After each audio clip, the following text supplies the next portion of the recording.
What up, cappers, gamblers, punters, hustlers, low baggers? Happy Friday to all of you. August 14th. The weekend is here. Thank you for joining Betting with the Bag right here on odds.com headquarters. It is time to get to work. We have Nolly Knows joining us from the Orleans in Vegas. Sitting beside Nolly Knows is DJ Big Boss and the Big Ragu. All going to come to us live from Las Vegas. We got Trot Wam live from Long Beach, Cali. It's going to be a really, really fun show. We're coming off a really good day, 4-1. The two leans I almost pulled on cashed, so really easily could have been 6-1. 4-1 we'll take. We're seeing things clearly. We are capping well. Thank you guys so much for joining us. It is also Dom Ricci's birthday today. Dommy Gun. It's his birthday today. Man, feels good. It feels really good. Thank you guys so much for joining us. We got Brandon Lugo in the house, ready to get to work. Bada boom, ready to go. We got Del Toledo, ready to eat.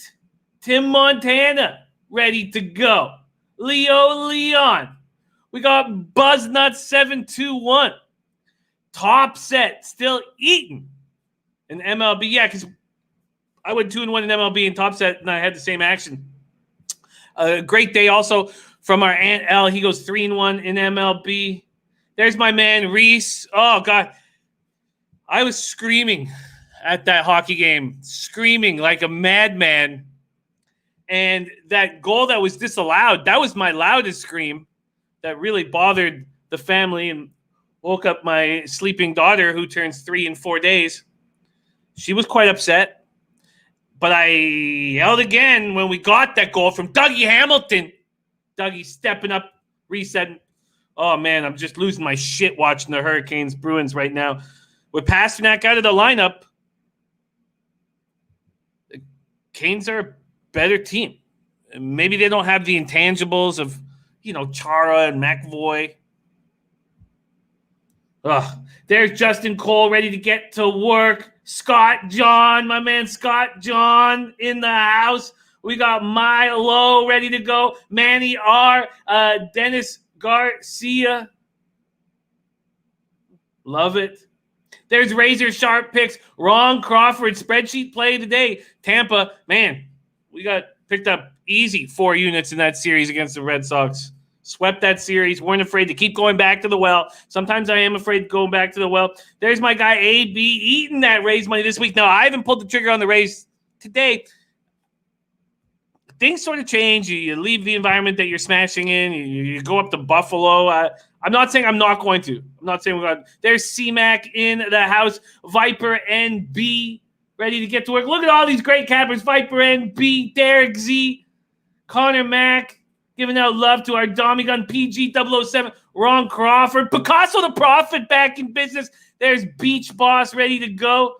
TJ coming off another nice day, and he has a great breakdown. I retweeted his breakdown on the DeGrom under strikeouts we will talk about. Ryan Kozlowski, man, I mean, I was not, and Dennis said it, Dennis Garcia said perfectly in the chat, we're not going to test the resiliency of this Columbus Blue Jacket squad. Now, it was probably the worst spot in playoff history for a team, so I didn't back them, but I didn't fade them. There's Top Set in the house. Canas Cat ready to go. There's Dennis Garcia. What a great group. Jordy Nordman in the house. Captain Marvel. Vaughn Polo Eaton. Birdie in the house. Love my guy Birdie. Great capper. Robert Cherry ready to go. Tony Bruscher. What a great group. I'm very, very thankful to cap with you guys. Viper says, are you fading Malone again? I mean, I haven't bet it. Do I want to? Sure I do, Viper. Maceo says, Fook the Canes. I get it. There's Ich Schnizzle in the house. All right, what a great group. Yes, Matt Randall, I will take a look at that, but Matt Randall wants to be back with us as much as possible. Just work is causing this issue right now. There's Juan Royce. All right, let's get to work. Just like Ixnizzle says, we got a lot of work to do. Let's get after it right now. We're going to start in MLB, coming off a 2-1 day. 2-1 plus 0.90 units.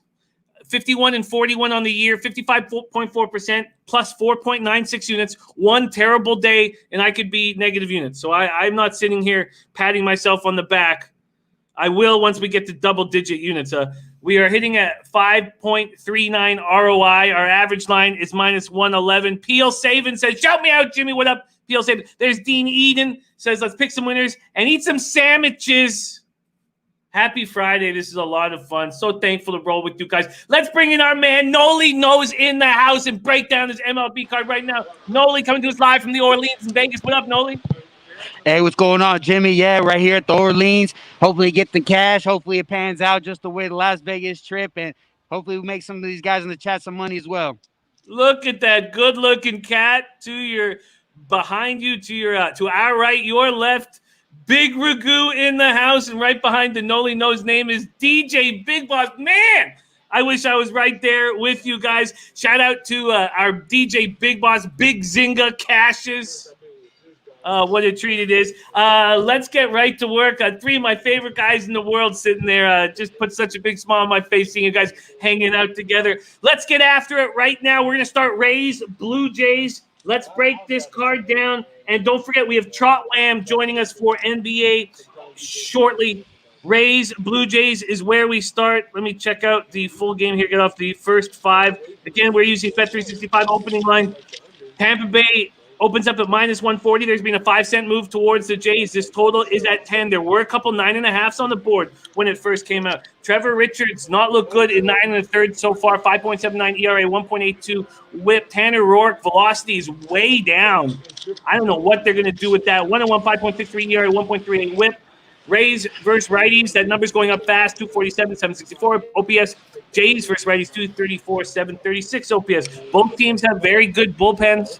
Jays at 3.72 ERA, 1.26 WHIP. Rays a better bullpen, 3.69 ERA, 1.35 WHIP. Rays 6-game winning streak. They beat up on Red Sox, set franchise records in runs, hits, and extra base hits during a 4-game series. Richards does not look good. Roark looked terrible. I shouldn't say terrible because he still has his location, but he didn't look good against the Red Sox on Friday. His velocity from 92.1 last year to 87 this year. And Bo Bichette's hit homers in 3 straight games. Jays coming off a 14-11 loss in 10 innings to the Marlins. Let's take off right now. Nolly Knows, Rays, Jays. I'm hesitant to go back to the well with the Rays. Are you making a move here? Yeah, this is a tricky game for me. You look at the Rays, they're on fire right now. They won 6 straight, winners of 8 of the last 10, putting up runs right now. That offense is clicking. Ever since the return to Meadows, it seems that offense is just full throttle ahead. And big question mark here. You got Tanner Roark on the mound. A guy at the Blue Jays actually spent a decent amount of money. Signed a 2-year, $24 million contract, and he hasn't looked good, like you said.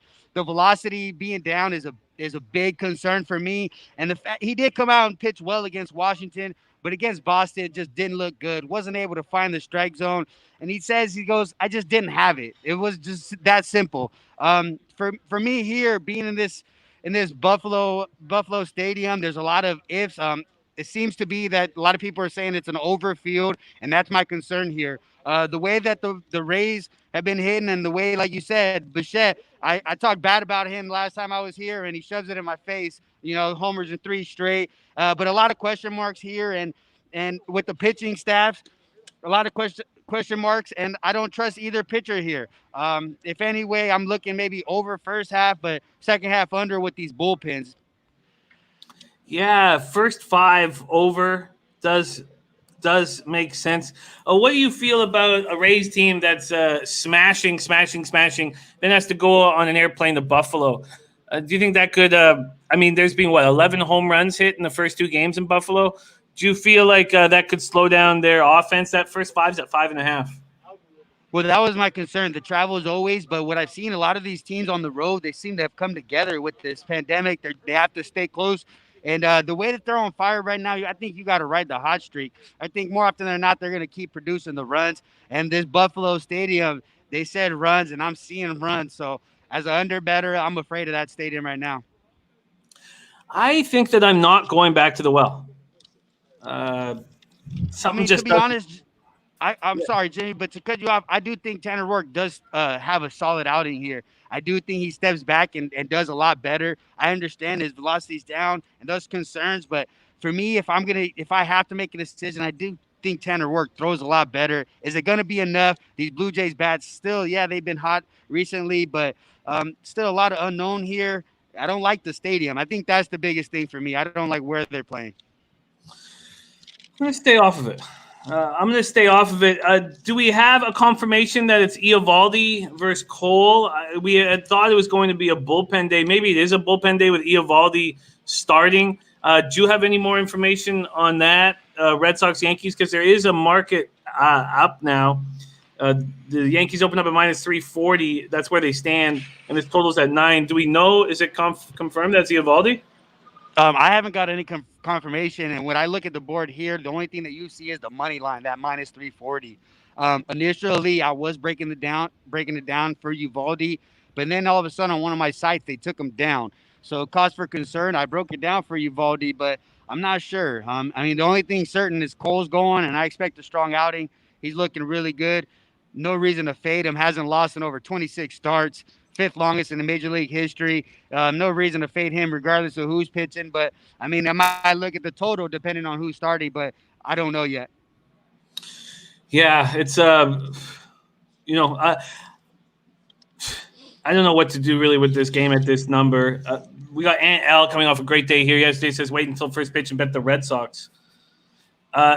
I agree that at this price you bet on the Red Sox. Actually, you know what, Ant L, you've got bigger balls when it comes to these huge dogs than I do. I kind of just let go. But yeah, Cole could become the sixth pitcher to win 20 straight decisions. He was 1 out away in his last start. It wasn't a very nice start. 3 runs, 6 hits, and 4 2/3, 10 strikeouts through 107 pitches. He's got a 3.60 ERA, 5 career starts against the Red Sox. The Red Sox bullpen is pitching a little better now. 4.94 ERA, 1.52 WHIP. Yankees bullpen's very strong. 3.49 ERA, 1.19 WHIP. The Red Sox don't hit righties hard, and I mean, there's no way I'm going to take the Yankees at this price. I agree that the Red Sox are the only play, but I don't think I'm going to pull the trigger here. Should we just move on to the next spot? Are you doing anything here? Yeah, I wouldn't. I mean, I'm not going to lay that price, but also at the same time, I'm not going to fade Cole. Let's move on. Away.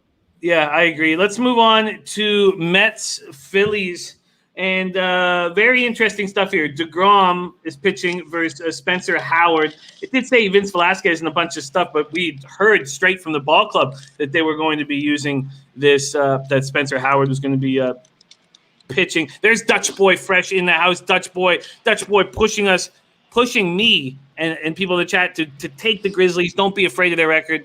And that they will step up, or that Milwaukee will just let it go. And great stuff from our Dutch Boy Fresh. Thank you for that. Beers on me, or bourbon, or whatever you prefer when we hit the bar soon in Vegas. Because Dutch Boy Fresh, we got Nolly Knows coming to us live from New Orleans, where DJ Big Boss is, the Big Ragu is, and Dutch Boy Fresh and C-Mac both living in Vegas. All right, so DeGrom, why don't we start with this great tweet from our guy TJ in the chat.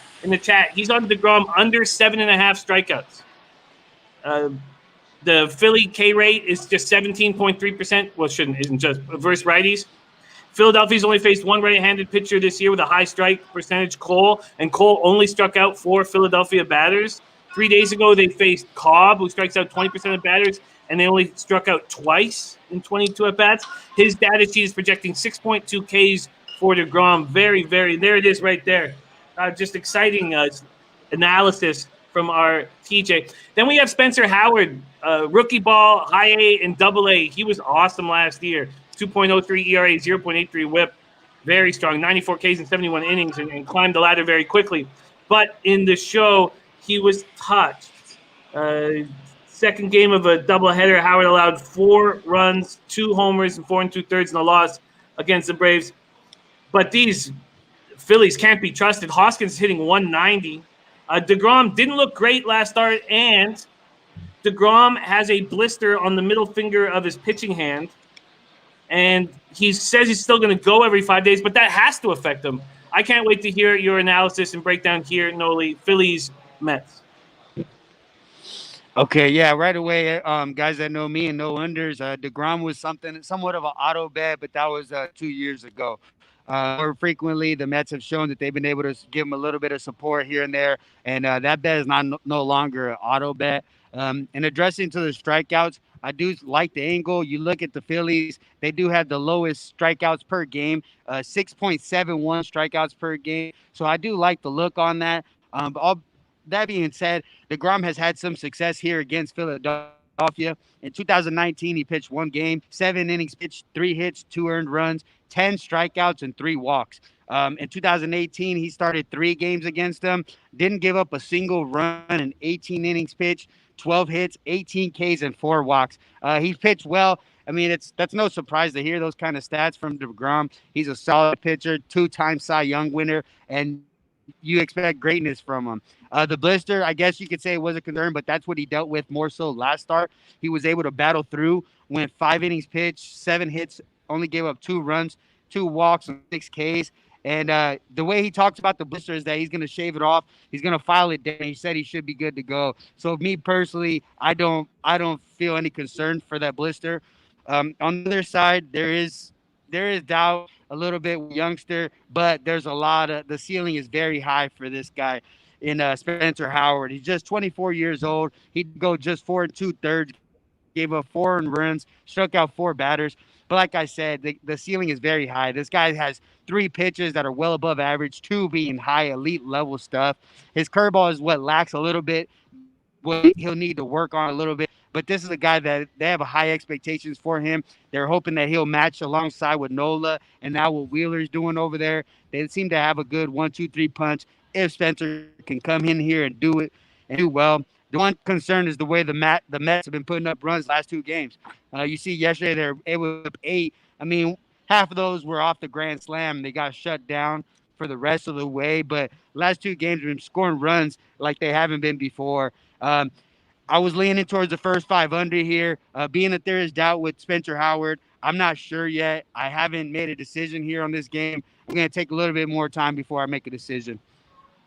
I don't know why I didn't already hit this. I guess I was just, prepping for the show and capping. Baseball takes the most amount of time right now, and then NBA and NHL. But I think TJ's right, and I don't know why I didn't, with the blister, say, yes, let's go under 7.5 Ks.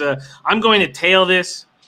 I'm going to tail TJ DeGrom under 7.5 Ks. Great cappers rolling with us right now. We got MMA Locker Room at Helgard Werner, Razor Sharp Picks, Bada Boom, J Yim, Deacon Mike in the house, Jordy Nordman, Robert Allen, Nut Flush Allen. Let's get to work. I'm on DeGrom under 7.5. That'll be my first edition. I've made 2 bets, and here's my first bet that I've made.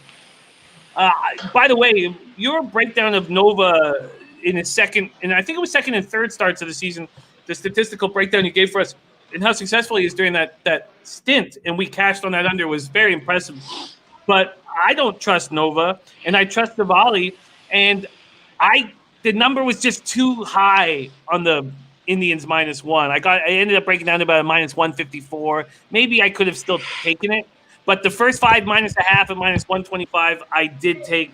That's a bet that I have already made with the Indians. First 5 -0.5. Savali's look great. 2.84 ERA, 1.00 WHIP, 19 innings, 23 Ks. Nova 1-0, 5.74 ERA, 1.53 WHIP. Doesn't look very good. The Indians aren't hitting righties. The Tigers aren't hitting righties.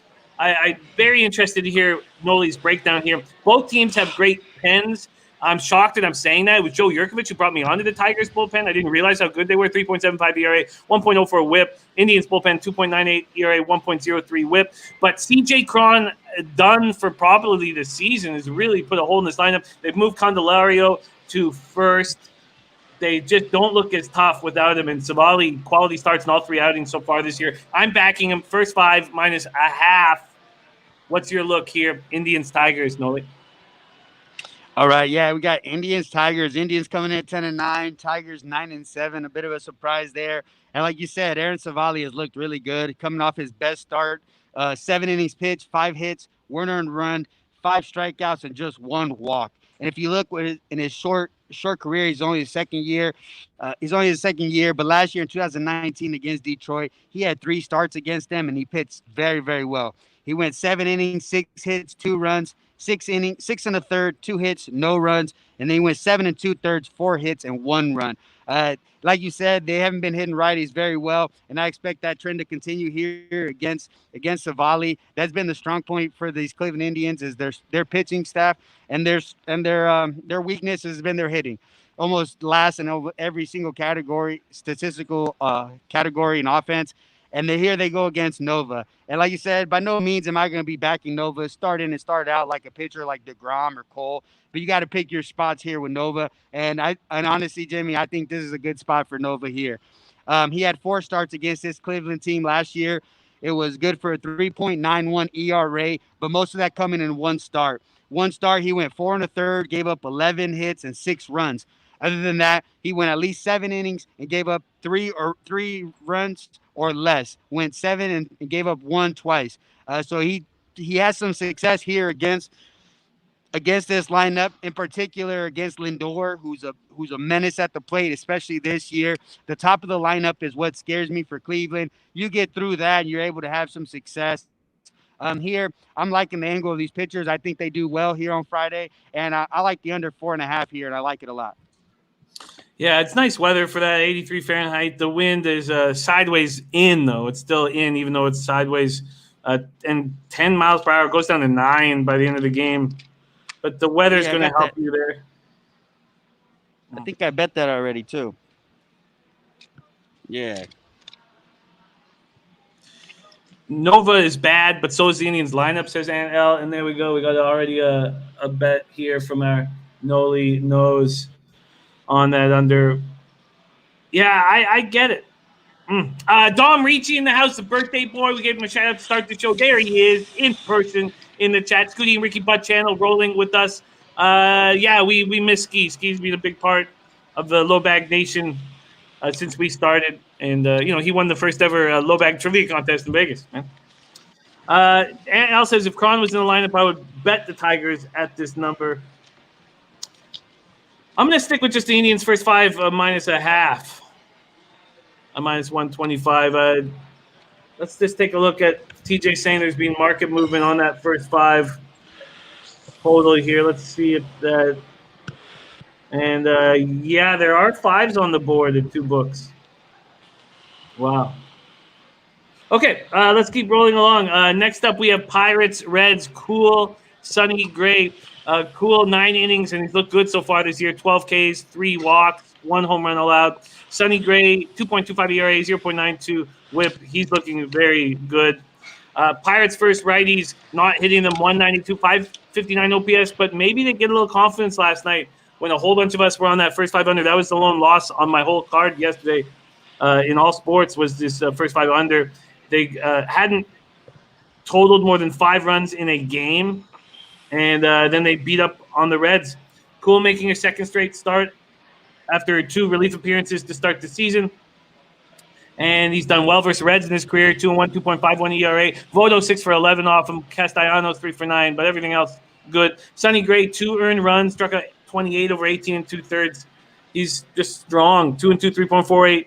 ERA against Pittsburgh this year. Let's take a look at the odds here. We're going to go to full game, get off the first 5, and the Reds are big favorites.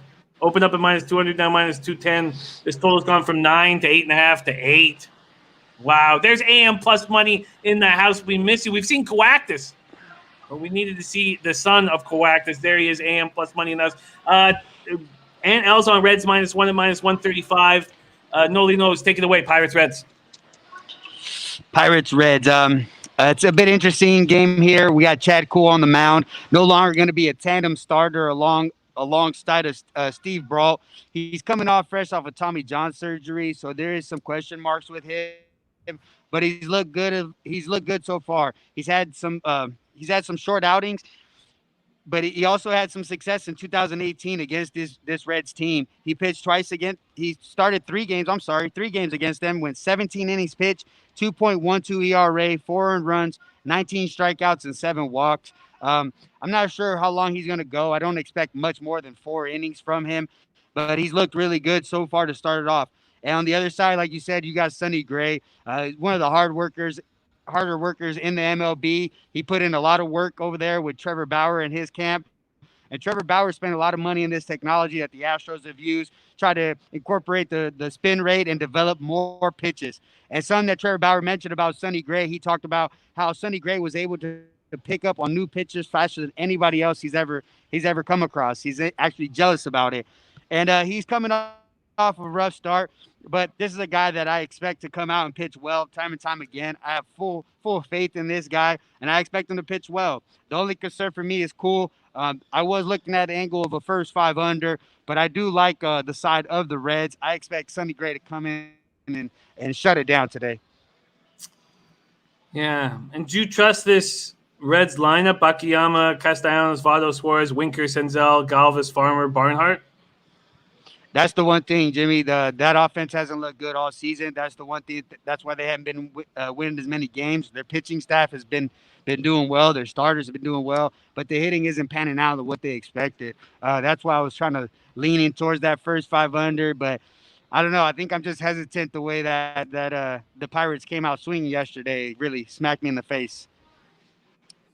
Yeah, a lot of us. A lot of us. Don Ricci was leaning full game under. I mean, we've seen it go from 9 to 8.5 to 8. What do you think about the Pirates having a little bit of confidence right now after that performance last night? I mean, yeah, I could see that. To me, it was a big surprise, especially off the long layoff. I expect him to come in and just be flat. That's what I was banking on. And one pitch, one home run. That's how it kind of went. Some of those guys did pick it up. He just didn't have his stuff. They just didn't have the stuff, and they had no answer for them. The bullpen for the Reds was able to kind of try to keep it close. So they try to pick away, but honestly, more often than not, I'm not going to trust them to do the same thing back to back. Though this is not a lineup that's scaring me right now. It's been a rough season for them, awful, and now they get a little bit of hope. Um, Concerns me. By the way, our AM Plus Money, who has been a guest on this show, whom we love dearly, is Barbecue Sauce. Did he play today? Back in action. Says UEFA Champions League Bayern Munich moneyline plus 100, and that's immediately backed by Brian Warner, who says Munich at even money is such a good bet. All right, let's move on to Braves Marlins here. Kyle Wright versus Pablo Lopez. Let's see what we're dealing with from an odds perspective here. Atlanta opening up at minus 125, a 15-cent move towards the Marlins. And now we have a Braves lineup that is still dangerous, but is not going to have Acuna or Albies in the lineup. And we're waiting to find out if Acuna is going to go on the IL. It doesn't look like he's going to go on the IL at this point. So that's and the Braves still have danger in that lineup. So it's not like, but those are two big pieces. Kyle Wright, very high draft pick, 5th overall in 2017 out of Vanderbilt, and he's just not looked good in the show. Struggled in the show, 11 Ks, 10 walks in 12 innings, but a huge upside for him. And then Pablo Lopez, we all know what he does at home, and what he's done already this year is very impressive. Just 10 innings for 1.80 ERA, 1.10 WHIP. Braves versus righties, 267, 827 OPS. Marlins versus righties, 234, 714 OPS. Braves bullpen has been really good this year and will just only get better. 3.22 ERA, 1.22 WHIP. Actually, I take that back. It won't only get better. Sorry. Because of the injuries to the starting rotation, they're going to put pieces that they were probably hoping to use into the starting rotation. So Braves have lost 3 straight, still 11-9. Wright faced the Marlins once in his career, 2 runs, 6 innings, no decision last year. And he's 0-5, 7.41 ERA, and 7 career starts. And Marlins did something that no team has ever done in MLB history last night. 7 home runs and 18 hits allowed and still won the game. No team has ever done that before. Braves, Marlins, are you making a move here, Nolly? This is an interesting game here for me. Kind of crazy to say, but I'm actually leaning towards the Marlins on the first 5. I think we have a slight pitching advantage here, and the way that the fact that you got Acuna and Albies out of the lineup, and the way that Marlins have been able to pull out some victories. Pablo Lopez, like you said, 1-1 with a 1.8 ERA, 1.10 WHIP, and he's looked good in his first 2 starts. He's got an ERA about 3.5 against these Braves, and he's been looking really good. The progress that he's made has been something that Mattingly has actually caught wind of, and he's really impressed with the guy. He came into the camp looking to be the fourth starter and pushing for the eighth spot, is what Mattingly said. He's really impressed with his trajectory right now, and I like what I see out of him. And on the flip side, Kyle Wright, I don't like what I see out of him. He hasn't been able to find command of the ball. His first game, using the excuse of the humidity and not being able to lick his fingers. Something that I don't want to hear out of a competitor is his excuses, because the very next outing he had trouble again. If you're not able to find the strike zone, falling behind 2-0, 3-1 to these batters is not a good idea, especially if you're walking guys like he has been. And that's just not a guy that I'm trusting. And the lineup being as weak as it's looking, I'm leaning toward the Marlins on the first 5. I feel that as well. I like Lopez. My pleasure, Guillermo, my guy. Glad to hear we're capping nice right now, and it helps to have the guidance of cappers like Nolly Knows and L, and then these great cappers in the chat. I like Marlins first 5. Curious to see why or hear why Ant is so bullish on the Braves, but it is a full game, Braves. Let me take another look at this Marlins first 5. Ant L says, what do the Marlins have in their lineup? The answer is bums. There's Martin Bradstreet in the house. Great to see you, Martin, my guy. Yeah, but I think there's a pitching advantage here at this point in the two pitchers' careers, where the Marlins with Lopez and at home. Now they've traveled from Buffalo down to Miami, so you could have a sleepy offense. But I think that it just makes sense to back this here. I'm going to take a look at what we're dealing with first 5, and if there's been a market move. I agree, Al. I agree. You have a better lineup and a better bullpen with the Braves, even without Acuna and Albies. But that first 5 is a spot where I would expect, this might be a spot to take, Marlins first half, Braves full game. Let's see what we're dealing with. Oh, wow. Marlins are pretty heavy favorites in the first 5. Wow. I'm surprised to see that. Let me just see exactly what I would get in my book right now. First, so it's 110 in the game, but when you go to first 5, minus 135. Minus 135 is too much probably for me with this lineup. What do you think? I bet up, Jimmy. It was at 110 this morning. First 5? Yeah, first 5 was 110. Here they're giving 120 on the money line. They got 120. I wouldn't try to go at 135, but I like the 120. No. I like the advantage here. I like what I see out of him. Yeah, no, I'm not going to take it at minus 135. Too bad. Nice breakdown. And also, do not let their record fool you. Marlins still a trash roster. I would take it at minus 120. I'm not going to take it at minus 135. Too bad. Let's keep moving along here. We move on to Nats, Orioles. Now, I don't even know if we know who's, because they have to finish off that game that had the tarp issue, so it wasn't a completed game. So they're going to finish off that game. And do we even know who's going to start? Right now they have McCann versus Harley. Who do you have there at the sportsbook?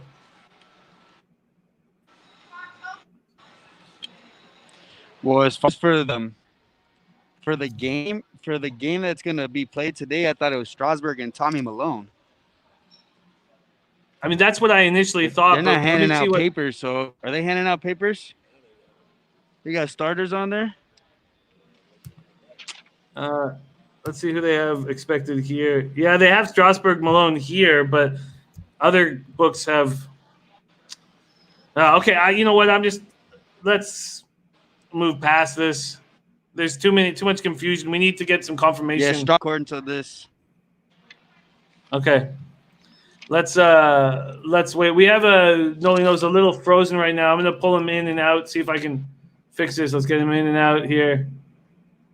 And there we go. See if that's a little better. Nolly coming to us live from the Orleans. Okay.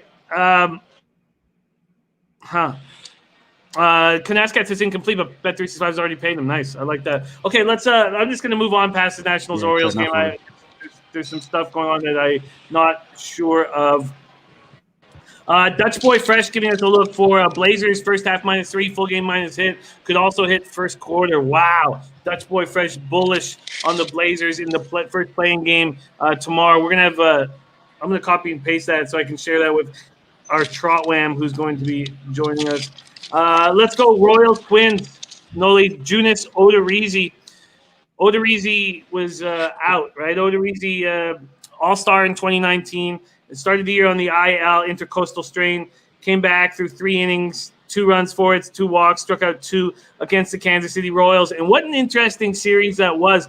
The Kansas City's won 5 of 6. They opened the year 3-10, but they sweep the Twins last weekend at Kansas City. They held that Twins offense to 10 runs and 21 hits over those 3 games. Extremely impressive. Now, Junis has not looked very good. He looked better against – actually, I take that back. He looked good against the Twins last outing. 3-2 victory over the Twins last Friday. 2 runs, 5 hits, 4 2/3 against a tough lineup. But he hasn't been great since coming off the COVID list. There's Chris Smith in the house. Joseph Gomez says ESPN at Strasburg. Malone. Here we go. Royals, Twinkies. Very interesting pitching matchup. Very interesting. You have a plan with this? This is a tough matchup, being of the fact that Odorizzi has just seen this club in the Royals. And one thing that you see going back to 2019, he's actually struggled against this Kansas City Royals. He gave up more than 4 runs in each of his starts, so maybe it's not just an outlier. As a career, he has a solid sub 3.5 ERA, so he is a good starter in Odorizzi. But I haven't liked the way he's looked against the Royals. And Jonas, he looked average. And that's about what he is. He's an average pitcher. Sometimes he can give you some solid starts, but I expected more out of him. But that's what he is. He's going to give you average starts. This is a game that I'm not too sure about. It's actually recently got taken off the board I see that they took it down. I'm not sure what that is about, but a game that I don't really have a read on. Too sure what to expect. Agreed. Both pitchers can't really be trusted right now. Let's take a quick look at the market here. We're going to go back to full game. This is money lines, totals, Twinkies, Royals. We have our man Nolly Knows joining us live from the Orleans Casino in Las Vegas. DJ Big Boss, Big Ragu hanging with him over there. Let's take a look at what we're dealing with. Twinkies open up at -165.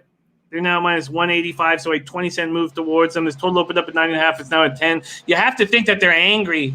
They're an angry group, but I don't know what Odorizzi is going to give them, and maybe the Royals just have their number. Why don't we move on to a very interesting pitching matchup, Woodruff, Chatwood, Brewers, Cubs. Let's take a look at what we're dealing with here. Brewers, Cubs. The Brew Crew and Woodruff open up at -120.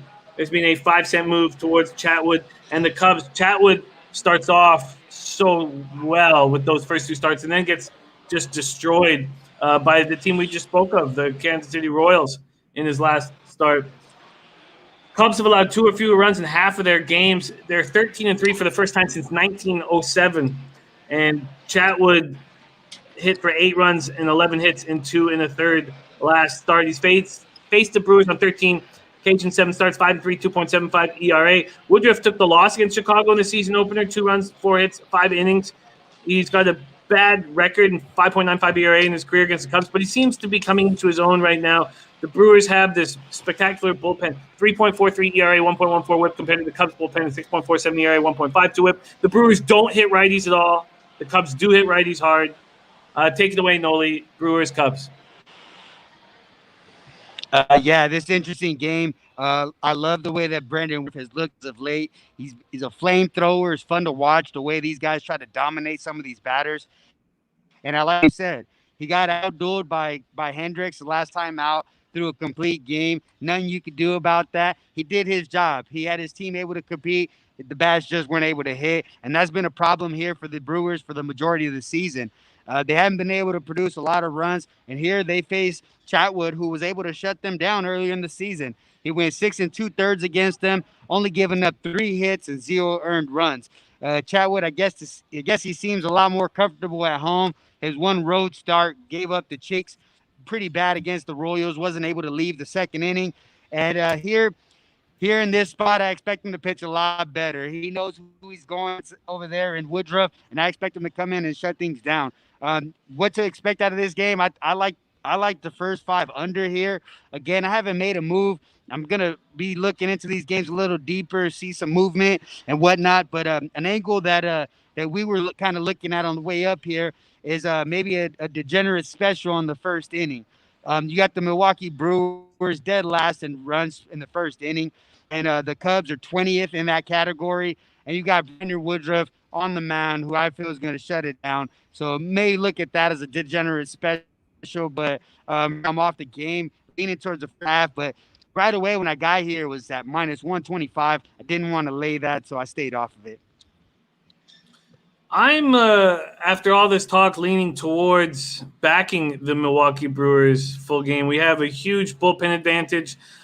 I don't trust Chatwood, and now Chatwood's going to be overthinking everything after he got crushed in that last start. I've got a better pitcher, and I've got a better bullpen, and the wind is blowing out, as Deacon Mike said. He's on the team total over 3.5 with the Cubs. What if you had a free play, a free $200 bet on a side full game here? What would you do? Yeah, I think I agree with the things that you're saying. The bullpen, the way that Milwaukee bullpen has been looking as of late, especially the way that Craig Counsell is able to manage the bullpen, I'm going to agree. They've got the better pitcher. They got the better bullpen. It's just those lineups, Jimmy. The lineups is what worries me. But free play, Jimmy the Bags money. Give me the Brewers. Yeah, Yelich is starting to hit a bit. Smoke got a home run. They were stymied by Yu Darvish, who's really pitching well right now. You know, I know our guy Topstead, who's 30-plus units in MLB this year, saying don't do it. But I am going to do it. And I am going to back Brewers, the bullpen, and the club after a really tough spot against Darvish. Now they get a nice spot against Chatwood with the wind blowing out. I'm taking the Brewers full game here. Corey Lewis saying Chatwood is not going to go deep like Darvish, and we've just talked about that. Bullpen, 6.47 ERA, 1.52. All right, I've got 2 additions now on my card. Tailing TJ on the under 7.5 DeGrom strikeouts. Now I've added Brewers full game to my card. Let's move on to my next bet. I only made 2 bets to start the day here in MLB. Actually, I only made 2 bets across the board in all sports, and they're both in MLB. I'm backing Lance Lynn here. First 5 against the Rockies. I don't know what to do with Castellani, and I'd be very curious to hear what Nolly does with these pitchers out of the PCL when they come out of the PCL with these sky-high ERAs, and it messes with me. And I'm always like, wow, they have a 6 ERA in PCL, because we see some studs come out of the PCL with 3.5, 4.5 ERAs, and then others come like Castellani, who came in with a 8.31 ERA last year in Albuquerque, 1.94 WHIP, 47 Ks, 30 walks, and then he comes in and he looks good in his first start. Didn't allow a hit in 4+ innings and a no decision. He was on a pitch count in that game at 60. Now he's going to get 75. But look, Lance Lynn is just a stud. He's a bull. He's scared of nothing. At Coors Field, he's 1-1 with a 2.84 ERA in 4 career starts. So I paid the cost. It was very interesting at my book. The Rangers' first 5 minus 130. First 5 minus a half was minus 115. 15 cents is all they were going to give me, so I paid the cost here. There's Claudio S. Very quickly before, I know that I don't mean to break, but Claudio S., I've been thinking about you for 2 days. You wanted that Braden Point prop, and God, I talked to you. I told you not to do it, and he scores twice. He scores 5 minutes in. I was like, I haven't been able to get you out of my mind watching the Lightning, and I'm just so sorry that you had such great instincts, and I led you poorly that day, and great to see you here in the chat. Okay, Rangers first 5, Lance Lynn. What do you think, Nolly? You making a move here, Rangers Rockies? All right, this is a very interesting matchup. Like you said, Lance Lynn on the bump, and the guy looked really phenomenal to start the year. 4 games started. He's 2-0 with a 1.16 ERA, and he's looked really good right out of the gate. They let him go over 100 pitches. I've seen over 100 pitches in every start so far. There's no slow pacing with him, and he's looked really good, like you said, in Colorado. 4 starts, 2.84 ERA. He looked really good. And then the batting for the Rangers has looked really bad. They're 25th in batting average, 27th in on base, 25th in runs, 29th in home runs, and 28th in slugging. Almost dead last in every category. And here they're going to face a righty in Ryan Castellani, and they struggle against the righties. Against the lefties, they're hitting 242. Against the righties, they're hitting 204. And Castellani, yeah, there is some doubts to be had with him when you see that AERA, but I listen to the pros, and that's going to be the guys from Colorado. And these guys, they didn't give up on him at all because they liked what they saw out of him. Oh, it looks like we. Oh, there you go. Was going over, was getting worse results. We good? All right, we're. Can you hear me, Jimmy? You're cutting in and out, but no, we can hear you now. You're back in action.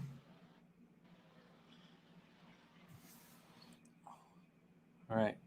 24 years old. Been working on his 3/4 action a lot better. All right, let's back out.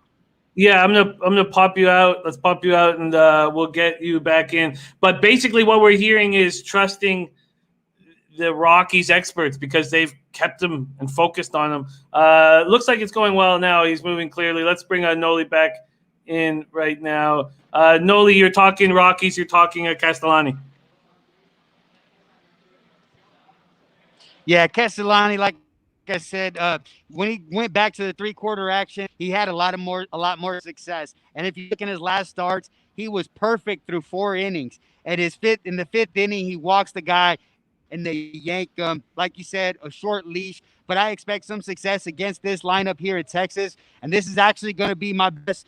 This is actually going to be my best play of the day. And that's going to be the first 5 under 7. Wow, first 5 under 7. That's very interesting, and you're getting a nice number. And so did someone else. Oh yeah, TJ liking that first 5 under. First 5 under 7. That does seem juicy enough. Getting a also 7. a bet that I had to put in right away. Where is it at? Right there. Right there we go. 7. Beautiful. 200 little warm up bets, you know. I love it. Got to get the blood flowing. I absolutely love it. There's Joe Yurkovich in the house. Great to see you, Joe. I'm in. I'm sold. So is Mr. Wisdom. I'm sold. Okay. I'm in. I'm going to jump in there. That will be in addition. Best bet of the day for Nolly Knows. First 5 under 7 here. Connor Mack loving it. Conascat saying, I'll take that. And there we go. Best bet from our Nolly Knows. First 5 under 7 in Rangers, Colorado. All right, let's go and make moves right now. Mariners, Astros, Kikuchi, Valdez. Kikuchi crashed back to earth, and our Babana was all over it. Kikuchi gets off to a nice start. The Mariners are favored in Colorado.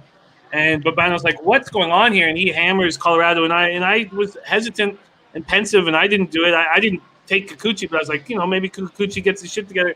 And then he gets blasted. Astros versus lefties, 257, 823 OPS. They still hit lefties hard. And now they're going to get Yordan Alvarez back in the lineup, it looks like, because George Springer has a wrist injury, Brantley quad strain, Altuve not hitting.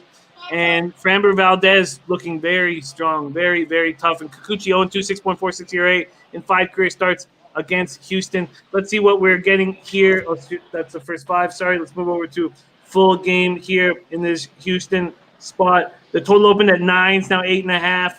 Valdez and the Astros opened up minus 192. They're now minus 210, 18-cent move towards the favored Astros. Nolly Knows, take it away. Oh, by the way, Mariners bullpen, 6.78 ERA, 1.53 whip. And the Astros bullpen, 1.65 whip, but they've kept runs down at 3.97. Mariners, Astros, Nolly, take it away.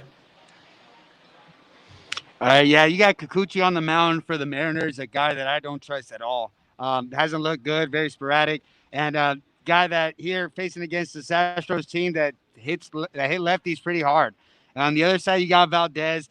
A guy that they sporadically started back in 2018. Didn't look too good as a starter in 2019. And here he's been using a lot of relief appearances, but he looked really well against Oakland his last time out. A guy that I like his stuff. He's pretty filthy the way he works in and out of the zone. A guy that I would trust significantly more against Kikuchi, but not a guy I'm willing to back. Not at this price. And here, just a lot of, I don't know, it's just not a game and a division that I really mess with too much, I guess. I don't know what to expect out of Kikuchi here. Maybe a team total over with Houston is maybe what I'm looking at. I expect them to put up runs. And if they don't get to Kikuchi, like you said, they can get to that bullpen. It's like these are two teams that I want to stay away from. A lot of overs here. So teams that I don't really mess with right now. Yeah. By the way, we found out what was going on in the Royals Twins game. It's Ian Kennedy coming in to start. So bullpen day. Jacob Junis is being pulled. So that's what went in the Royals Twinkies game. If you want this Astros team total here, and that total, this full game total's gone from 9 down to 8.5. The team total 4.5 at -125. Wow, that's bettable. That's certainly bettable. I think so. Yeah, I think I like that. Yeah, I like that too, because even if Kikuchi has a good start, let's say Kikuchi has a great start and allows 2 over 6.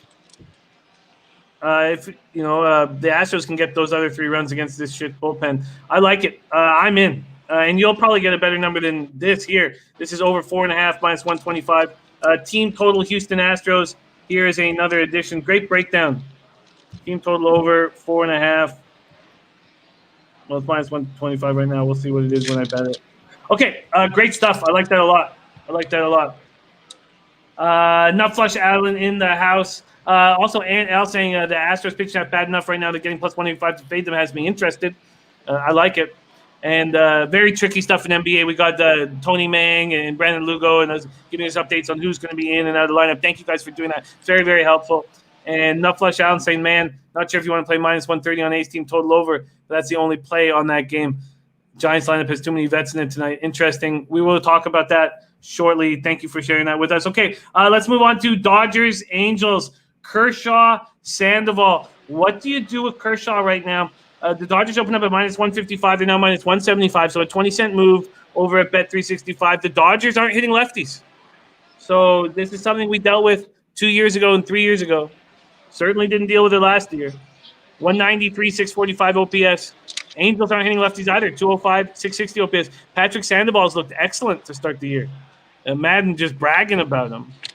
And Kershaw 101, 3.60 ERA, 1.10 WHIP. Kershaw trying to bounce back from the Giants, getting touched by the Giants. Didn't make it out of the 5th. He's got good numbers against the Angels in his career. He holds Mike Trout down. Trout's 2 for 13 with 4 Ks against him. And Sandoval, they're just hitting 211 against Sandoval. He's never faced the Dodgers. Very interesting game. Can't wait to hear your breakdown, Nolly. Dodgers, Angels.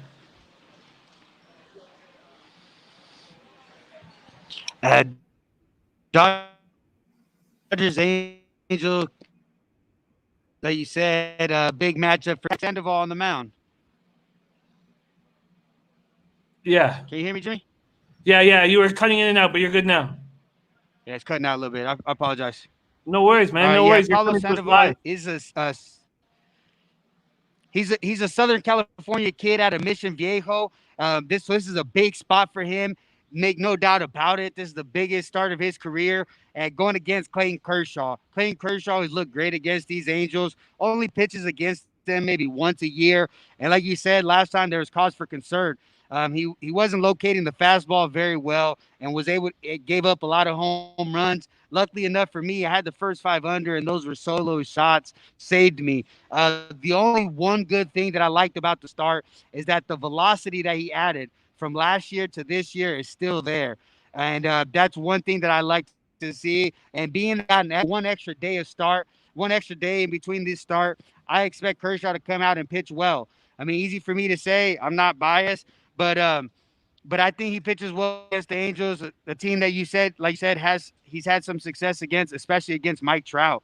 Pablo Sandoval, he looked good coming out, and like you say, John Matt becoming a favorite of Matt and right away. He likes his presence on the mound, something he's alluded to, and the way that the flow of the game came naturally to him. And that's something that he likes a lot. It's something that Nutflesh said exactly right there. The ball flies at Angel Stadium. That's one thing keeping me off this game. It's a really hot day in Southern California, and in that ballpark, the ball does tend to fly. And the home runs that Kershaw's been giving up are a concern. And the fact that the Dodgers are putting up runs right now. You see Mookie Betts with 3 home runs before the end of the 5th inning is something that you see in the last few years. When the Dodgers get hot, you got to ride them. So on now, the way I see it, the pitchers might have a good start, but with the temperature and the way the Dodgers have been hitting, I'm just going to stay off this game, root for my boys in blue, and just enjoy it as a fan. Yeah, it's too bad that the ball's going to be flying out there. Let's just take a quick look at what the weather is supposed to be like. Yeah, 90 at first pitch, 8 miles per hour, the wind out to right center. Tough. C-Max saying over. Jeff Murnane says love it. First, talking about the Nolly's best bet. It's hard for me to take an over here, and I'm not going to. The Dodgers hitting 193, 645 OPS versus lefties. Angels 205, 660 OPS. By the way, Dodgers bullpen 1.20 ERA, 0.97 WHIP. Angels bullpen 4.38 ERA, 1.45 WHIP. It's actually looking a little bit better than it was in the beginning of the year. All right, that's going to be a fan spot for me. I'm going to stay off that. All right, we have 2 games left on the card, and then we're going to go over to Trot Wam, and then hopefully at that point, Nolly, we'll go over to Trot Wam and do some NBA, and then maybe you can come back and with Big Boss and Ragu. I don't know if you heard me there. There was getting some cutting in and out. I guess he's asking right now. Okay, let's stay focused here. Padres Diamondbacks next up. Dinelson Lamet versus Merle Kelly. Both these guys have been spectacular so far in the early part of the season. Let's go to full game money line and totals here and see what we are dealing with.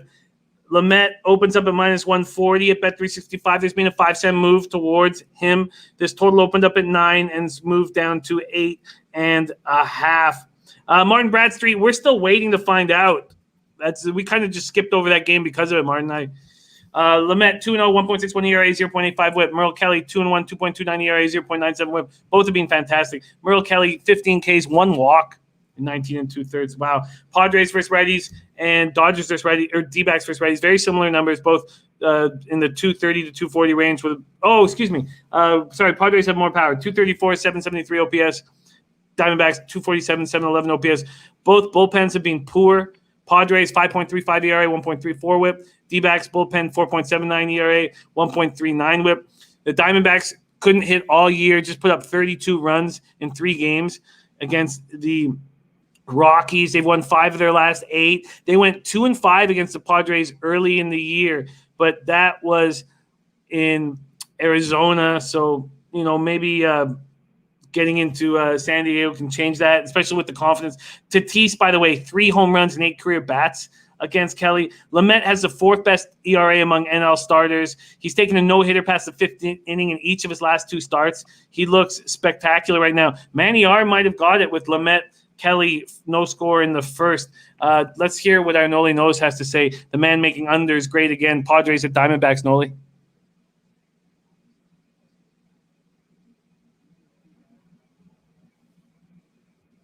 All right, we're not getting Nolly. The Wi-Fi at the Orleans not giving it to us when we need them in a pitcher's matchup. Okay, now you're back in action. Anything testing? Yeah, you're good. You're good now. All right, they're trying to play me right now. They're playing games.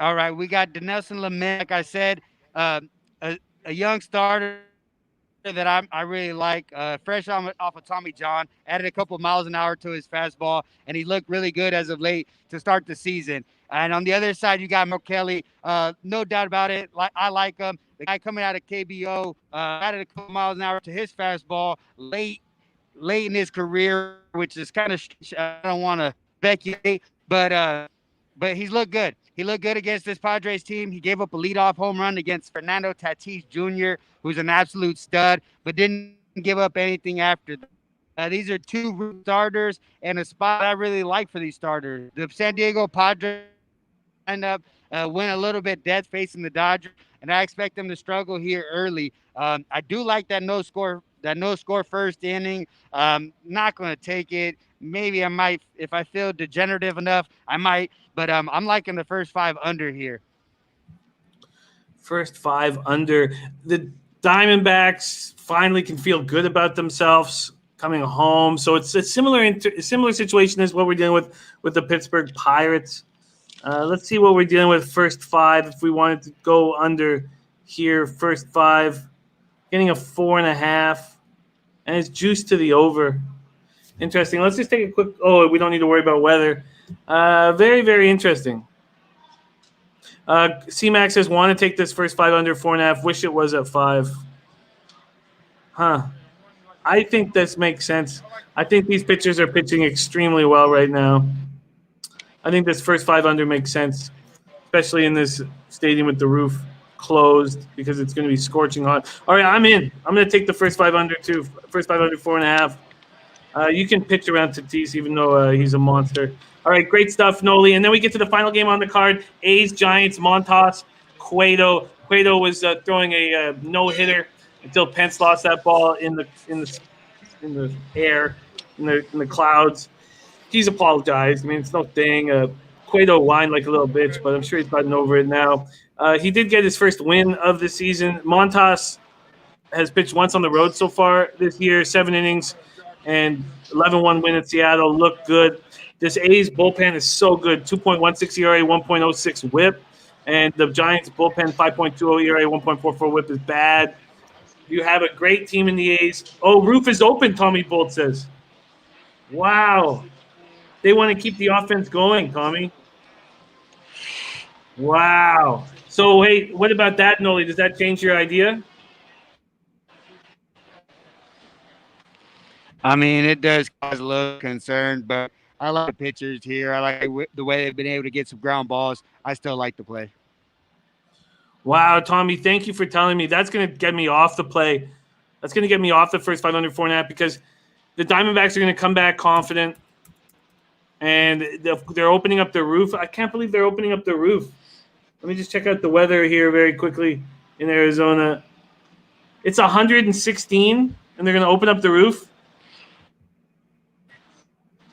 Wow.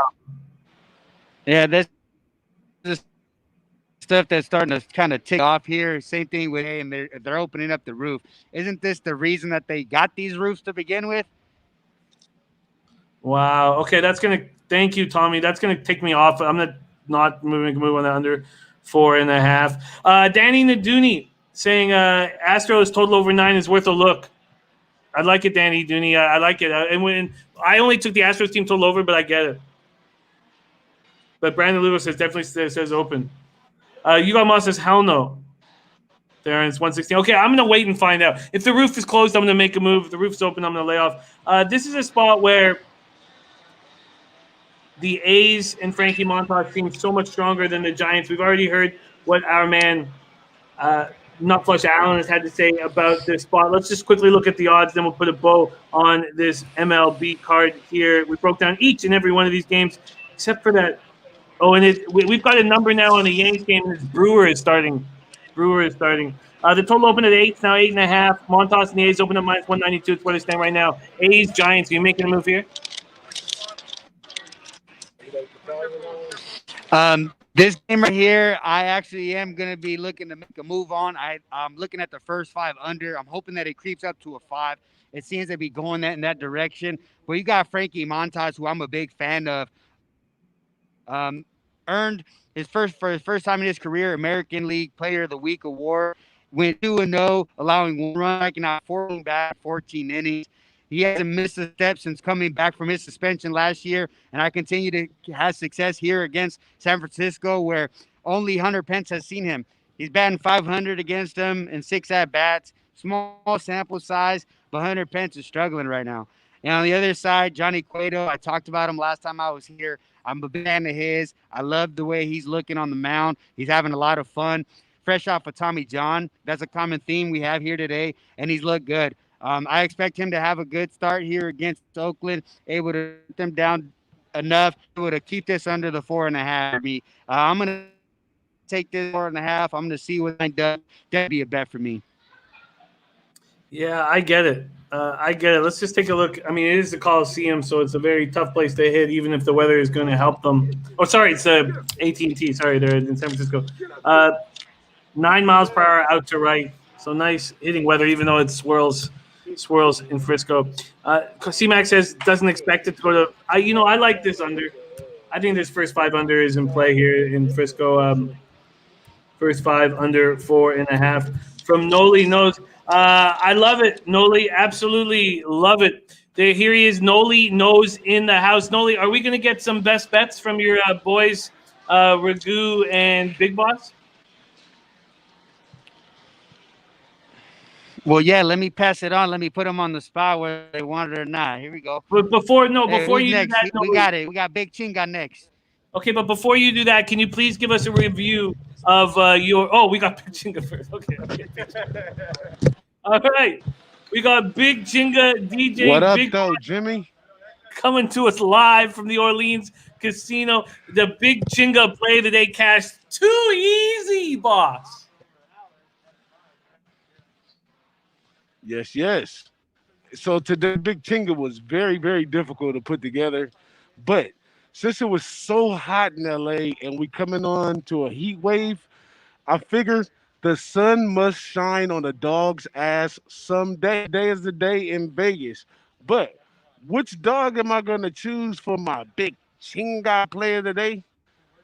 Comes right out of Pittsburgh, and I'm taking Pittsburgh plus 183 Big Chinga player today. Ooh, the Pirates feeling good about themselves after touching up Disclafani yesterday. And look at Big Boss. Big Chinga play today. Pirates at a big plus price. I love it. I love it. We got to start tracking Big Chinga Yeah, play today. It's running hot. It's running I'm hot. You're I'm gonna have to give me some. I'm gonna give me some pirate booty popcorn and sit back and chinga it out. Chinga it out. Oh man, DJ Big Boss, have fun in Vegas, man. I wish I was there with you guys. What a great group of guys you are. Much love. Enjoy it, and man, have a Hey, great time. by the way, Yeah. since I've been sitting here behind Noli while y'all was on the show, I hit 2 exactas. I hit the second race in Gulfstream, and I'm hitting the third race in Gulfstream as well. So the Oh big shit! finger thing is rolling, man. I love it. I love it. I We on love it, my house man. money now. Yeah. Weird money. You're Let me playing see with if I that can weird give. money. Yeah, let me see if I can get Ragu to see what's up. Ragu, Yeah. Let's get. tell the people what's up. All right, DJ Big Boss. We go right from Big Boss to the Big Hey, Ragu. Look at this, Big what's Ragu. happening, guys? Oh, we love you, I man. feel Looks like like I know I miss you guys. It's been a little bit. I got here yesterday, and I pulled the program for Saratoga. I hit 5 out of 6 in the last 6 races, which is crazy. oh I had shit. a pretty good day there, and then just out of the whim, man, just pulled the program and just got real hot, stood in the zone, and did pretty good. So, what do we got going on in the MLB today? Any good plays? Yeah, we're making moves. The spots that we jumped on here. I mean, well, I guess we should talk about Nolly Knows his best bet is the under 7 in the Rockies Rangers game. First 5 under 7. Under 7. Okay, I'm going to take that one. I'm on this. I'm on this one horse in Saratoga for the first race today, in case anybody's Race listening. race 1 at Saratoga. You're on the one. Race 1, horse number 1, Saratoga. Beautiful. On the one horse, yep. Beautiful, man. Do it and up. DJ, I'm going to tell these guys on the baseball action. I love it. I love it. Our Big Ragu in the house coming to us live from the Orleans in Vegas. Thank you so much for rolling with us, man. We love you and have fun this weekend. You got it, brother. I'll be checking back with you guys. Have a good show. I love it. I love Here's it. the wizard. Where is he? Oh, he's up. Okay. Hey, so you want me to sign off for the segment? Or you want me to just hang out for a couple minutes? No. Why don't you sign don't off think for the Nolly- boys down there, and we'll move on because we got Okay. Trot Wam ready to go in NBA. All right, brother. You got it. Enjoy the day. Be good. Much Thanks for love. having me. There they are. Big Ragoo, DJ Big Boss, and Nolly Knows coming to us live from the Orleans in Vegas. Man, that was great. Razor Sharp is on the 3 here in that first race at Saratoga, so he's going to box it with our man Ragoo's 1. So quickly, let's go over MLB for me. Of course, our man Nolly Knows making moves quickly. Right at the booth there. DeGrom under 7.5 Ks, minus 125. That's what it is right now. We'll see what it is when I bet it. That's the tail of TJ. I already bet the Indians first 5 minus a half, a minus 125. And then I am on the nothing for Royals Twins. I'm on the Brewers full game. That was a move that I jumped on. Brewers full game is a move that I jumped on. Rangers first 5 minus 130. And then the first 5 under 7 is a Nolly Knows play. Nolly Knows best bet, first 5 under 7. Then we jumped on the Astros team total over 4.5. That was something that Nolly agreed with and liked. Then Dodgers, Angels, we stayed off of that first 5 under because it's such great hitting weather, but we didn't jump on the over, although some did in the chat. We didn't. Nolly Knows is on the Padres, Diamondbacks, first 5 under, and I'm not until I get the roof scenario. I'm not going to do that. And then A's, Giants, first 5 under 4.5. That's a Nolly Knows look. That's also a look from me. And then I'm going to leave it at that.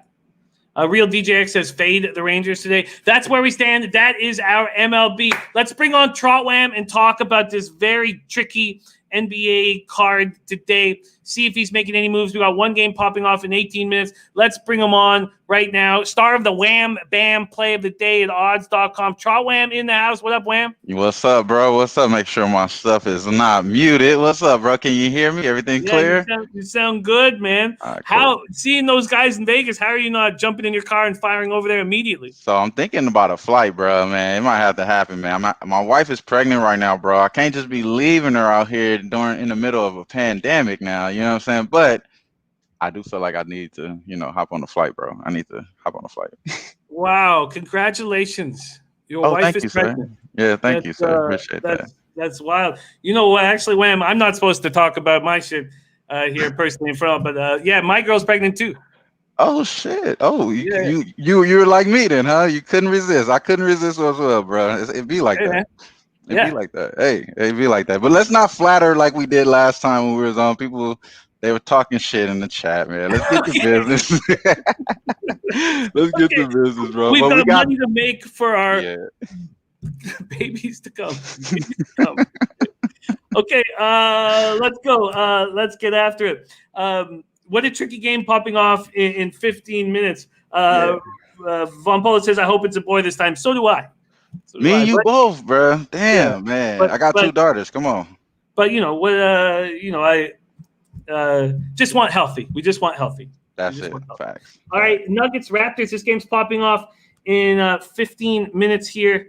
Let me move over. We know that the lineups are the biggest issue, and you wanted to did you pull the trigger earlier today on the Nuggets? Yeah, I got the Nuggets at plus 3.5. Tried to make it a Wham play of the day, sent the video out, but a lot of the stuff that I was talking about in that video kind of doesn't make really too much sense because I was anticipating this be kind of a full strength lineup in the first half. That's what you were kind of trending yesterday.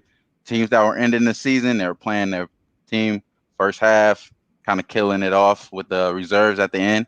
It looks like this is similar for the Denver Nuggets. They only are sitting out 3 players that 2 players that they haven't played yet in Orlando yet, when Gary Harris and Will Barton.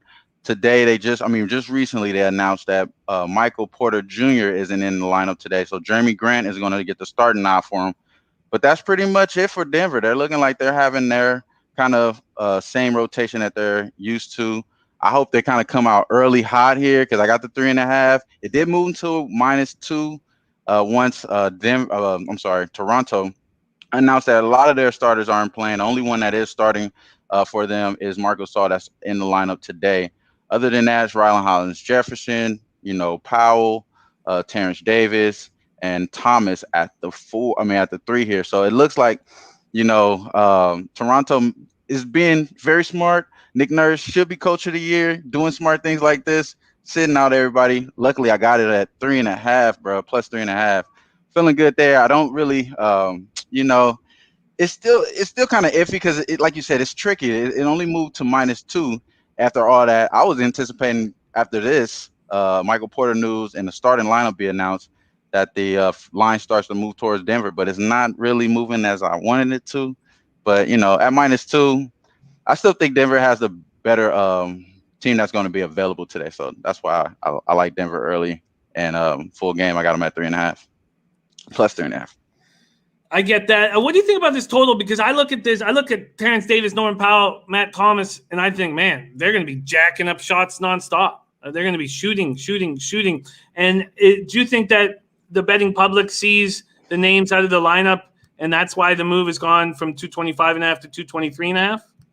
I believe that's the case, but it went down, honestly. It was at 225 to 223, like you said, but it was at 222 right before I got on this show. So it's starting to move up a little bit in our favor. I believe it's an over game here, even though Toronto has went under every game except for the last game that they played, this Philadelphia game. They went under almost every game there. So they're on the under streak. The opposite for this Denver team, they're going on an over streak. They're going over every single game that they played in this bubble. So I like the over here, man. I liked it at 225.5. So I really like it at 223. So that's something I haven't pulled yet, but I feel like I needed to make this more of a consistent play rather than just jumping on my own instincts here. So I like the over, and that's where I lean there. It sounds like you're saying you like the over too, as far as like what you're thinking. I do. I mean, I only have 13 minutes to make the bet, so I'm not going to. I'm not going to force it here in the middle of the show. But I was waiting for an announcement of who was going to be. And the one thing that stopped me, you got Moss's Denver worst rated bubble defense overall, and Malone said that too. Malone's pissed off, so I'll be curious to see if the Nuggets who are on the floor do try to play tighter defense. All right, let's move on to games where I can comfortably relax and bet. Heat Pacers. Oh, by the way, pace in the bubble for the Nuggets very slow, 97.16 possessions a game. Raptors faster than regular season, 104.21. And I also want to, my apologies, Jimmy, for cutting you off. I also want to note that in the last 3 games, Toronto has averaged 5 more turnovers than Denver as well. And without having, some of their main ball distributors, Norman Powell is great. But, what I'm saying, as far as him being a ball distributor is, he's a good shooter, knock down shots, spot up jump shots. He's a great shooter. But I think they're going to turn over the ball in this game as well, bro. Even though, like you said, the slow pace for Denver Nuggets, and they're really pretty much giving up offense for free. You know what I mean? So that's why I lean towards the over. But I agree. It's kind of like a pass, really. It's too much time to make it official on it. Let's move on to Heat Pacers. We should probably spend most of the time now that we got Trot Wam on the show on the big game tomorrow. So let's save some time for that. But Heat Pacers, Heat pace in the bubble, 100.64 possessions a game. Pacers pace in the bubble, 102.57 possessions a game. What we saw with pace is that it started off slower than the regular season without fans in the stands, and it just increased as they spent more time in the bubble. Their shooting percentages also went up, and our guy Intex was hammering overs. Anything under 230, whenever there was a total under 230, to hammer the over, and he was just hitting at an alarming rate. The market's caught up, so the totals that were 218 are now 223. There's been about a 4 or 5 point switch on those smaller totals. Pacers pace in the bubble, 102.57 possessions a game. Heat Pacers. This is a meaningless playoff preview. So they've met 3 times, 3 different sites this year. Miami's won all 3, but this is not a point. This is not a time to send a message. So it's a tricky game here. Heat, Yeah. Pacers. This total opens up at 219. It's now at 218. Pacers open up as 1-point favorites. Now the Heat are 1-point favorites. Are you making a move, or is there a move that we could make in Heat Pacers? So I like the fact that the Indiana Pacers did get a lot of points up that last game against, at least a lot of attempts up against the Houston Rockets last game. They got 100 field goal attempts up on the Houston Rockets last game. That was very interesting to see. And the fact that Victor Oladipo is kind of really much ruled out of this game. Malcolm Brogdon will be playing. They have the Holiday brothers starting, Justin and Aaron. And they have Samson and Bitse. He's kind of questionable, if I'm not mistaken. Yeah. I believe I've seen him as a questionable, so he might not even actually play. But they do have him projected in the lineup, so he may be one of those players that get a small point of minutes. I think Miami, the thing that I did want to look out for is Derek Jones Jr., the former, the actual reigning champion, dunk champion there. He's game time decision. I kind of wanted to wait to pull any triggers, but I'm leaning Miami first quarter here in the first 7 games in this bubble. They're 6-1 against the spread in the first quarter. It's Indy. They have been playing a little bit better, but last first quarter against the Houston Rockets, they got pretty much stomped out early, and the Houston Rockets gave it up in the second quarter by not shooting the ball or not making a shot in the first half of the second quarter. So they're more of a better second quarter team for Indiana inside the bubble as far as what they're trending here. I like Miami first quarter. I seen it at a pick 'em. I did take a parlay with them with that Nolly under. I got it at 6.5 though for that first half. So I mean for that first 5 for Nolly, I parlayed it with that Miami first quarter. So I got a little bit something on it right now, but it's something I don't feel too comfortable to make as official. But that's my lean first quarter Miami. Yeah, I mean I wonder if Kendrick Nunn has to get his game together. Yeah, and he needs to get his game together. If Kendrick Nunn didn't need to get his game together, I would expect the Holiday brothers to look good out there.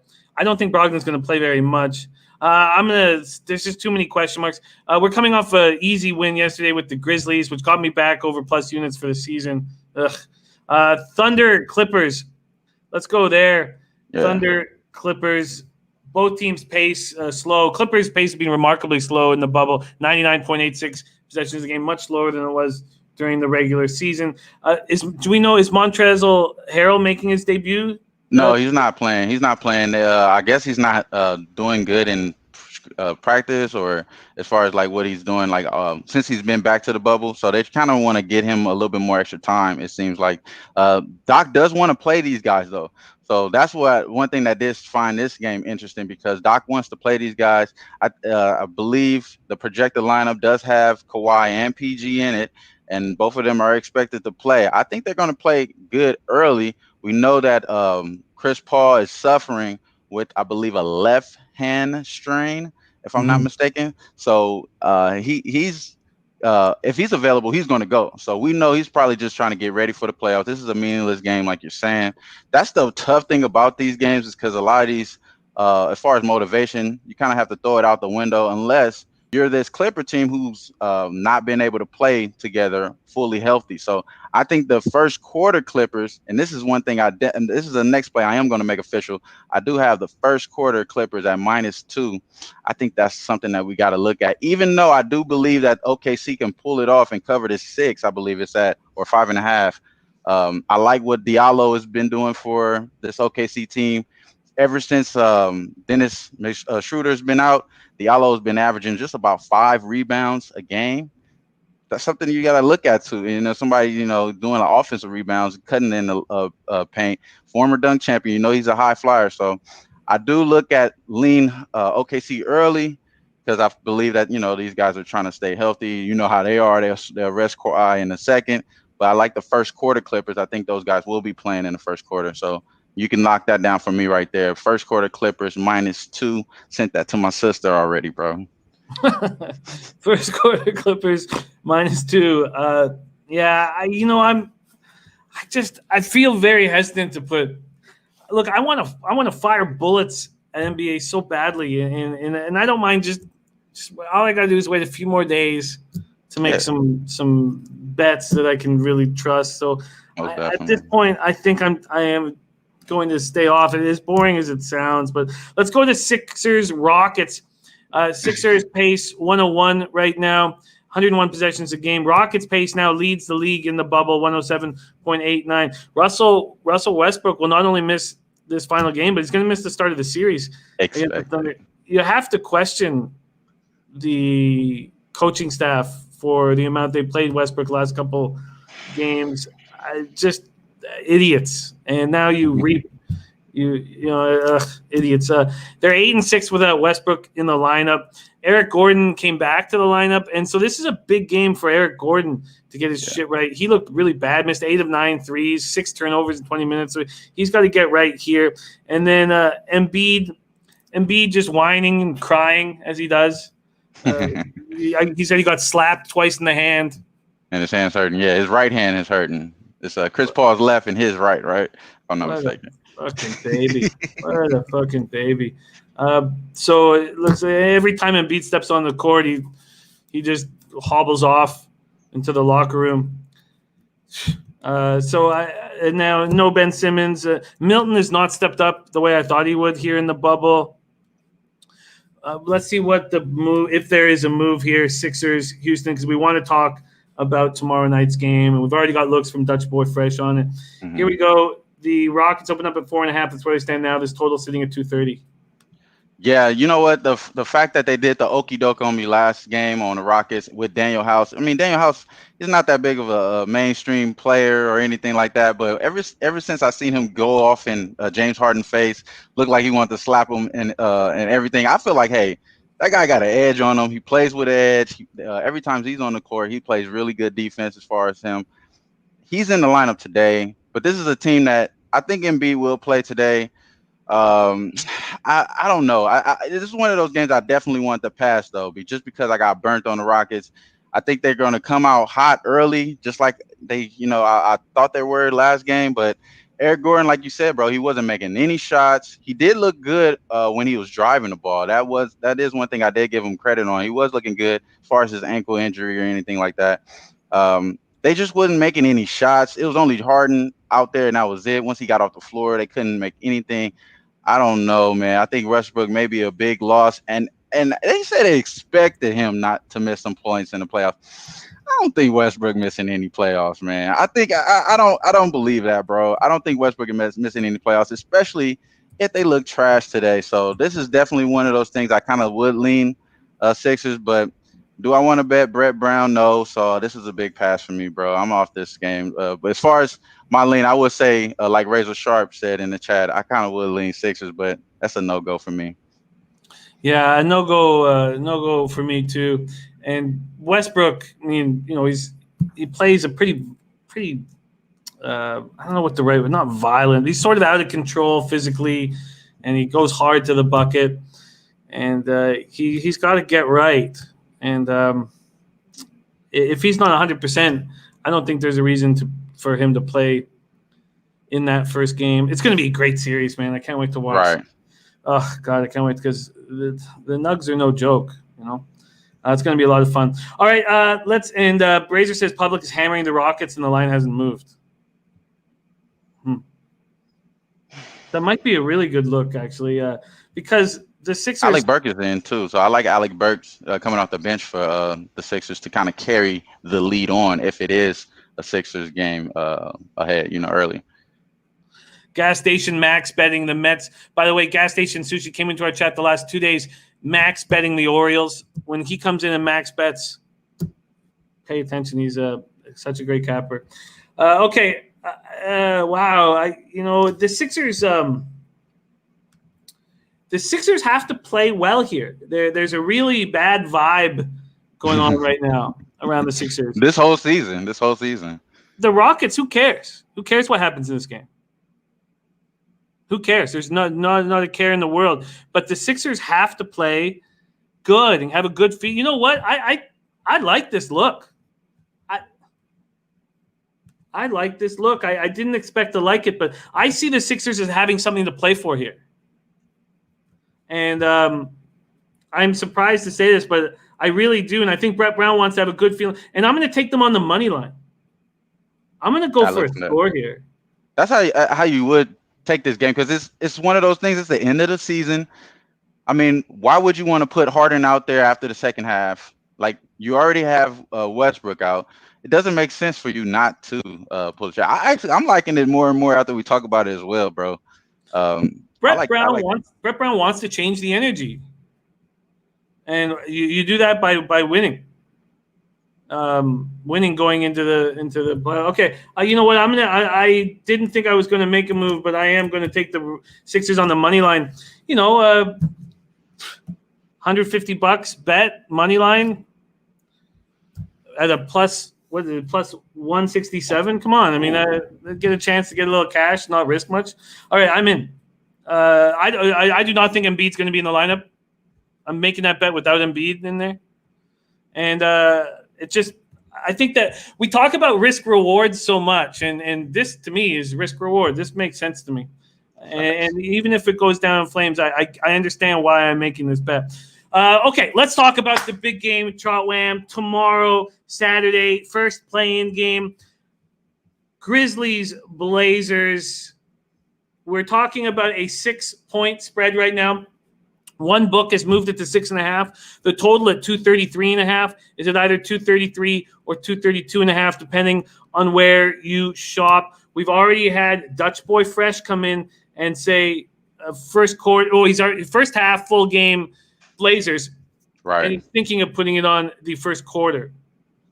Take it away. Is this who are the Grizzlies? Are they as bad as what we've seen them without Jaren Jackson? And do the Blazers take control? Yeah, in this game, I really would only say you want to look at every matchup. This is a playoff game.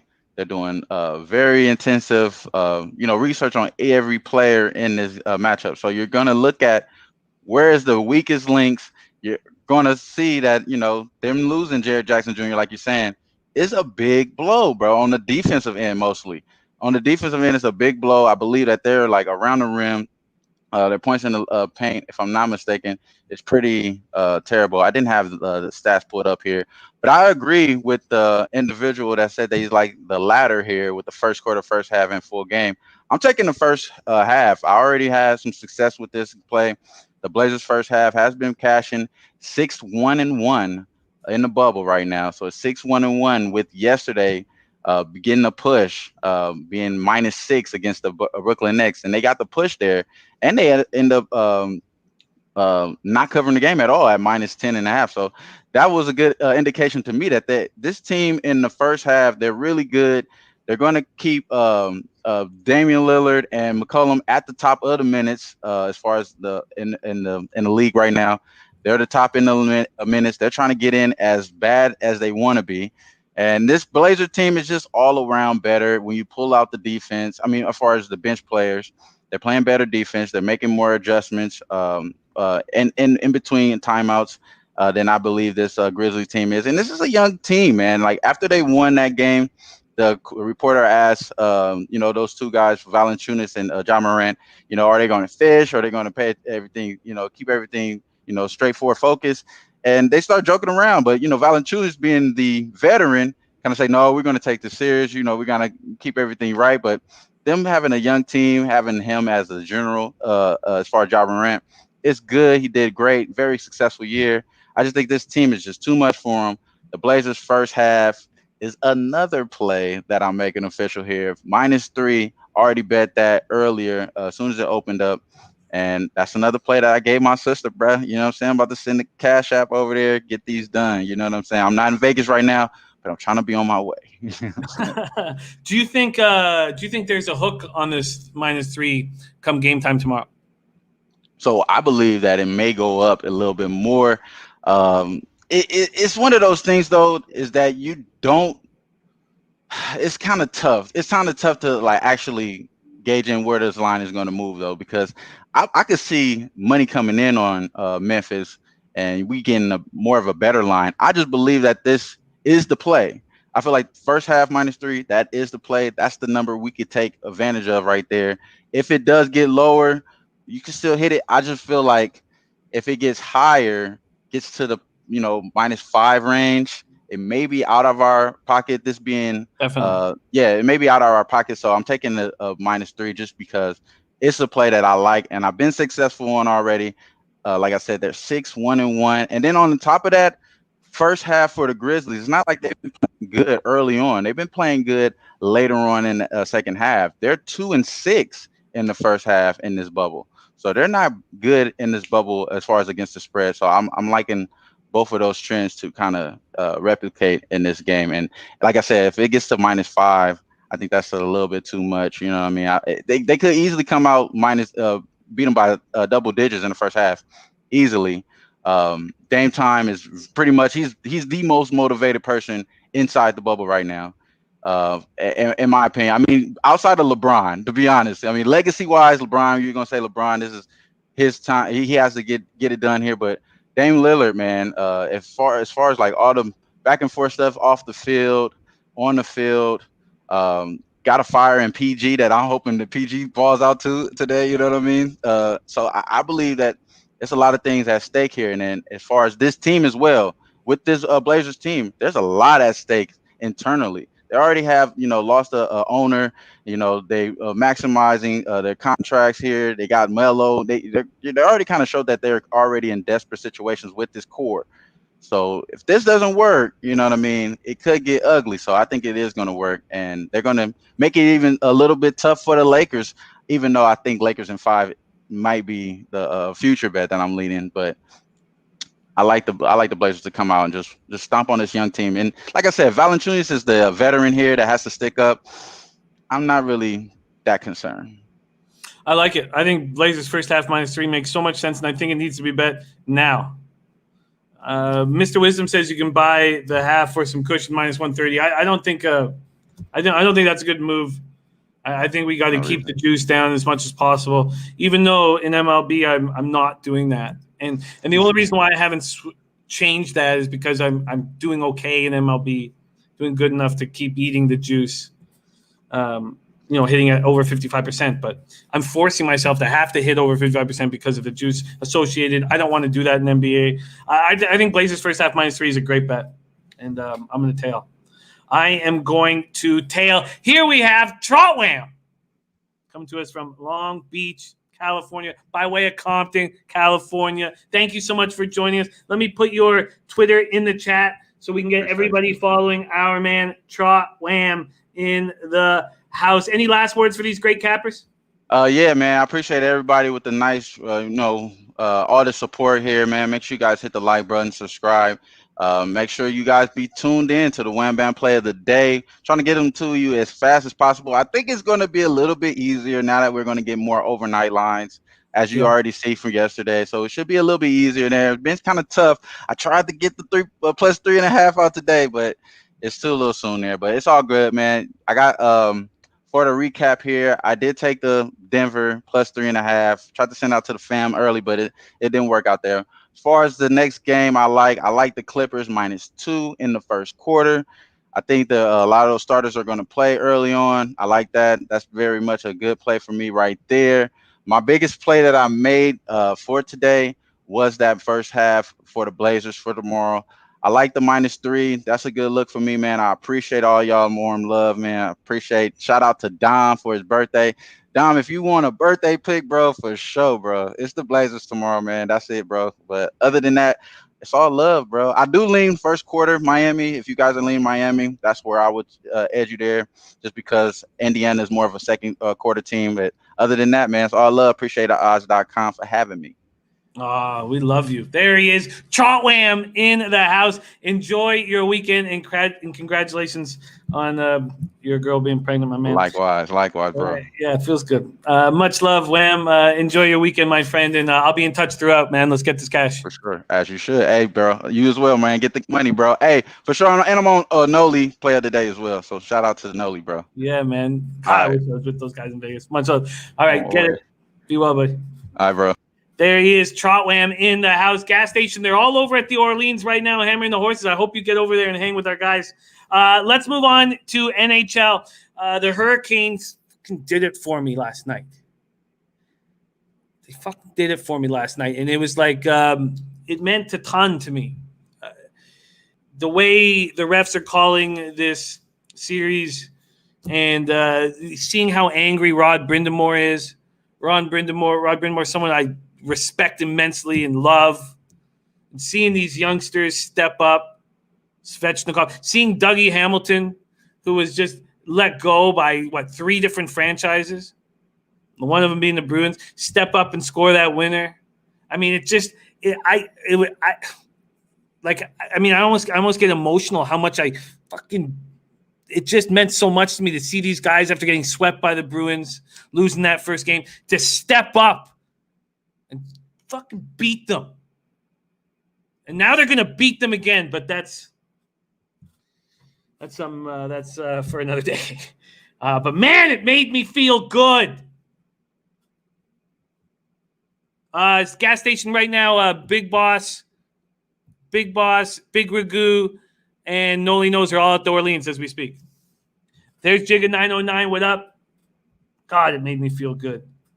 Brian Warner, when that goal that was disallowed I didn't want Brindamore to challenge, but I knew he would because the guy's all heart. Sometimes it gets in the way of intellect, but I love him. Okay, let's get after it right now. We're going to start with Coyotes Avalanche. Let's break down this NHL card right now. Look, it's been a tough year.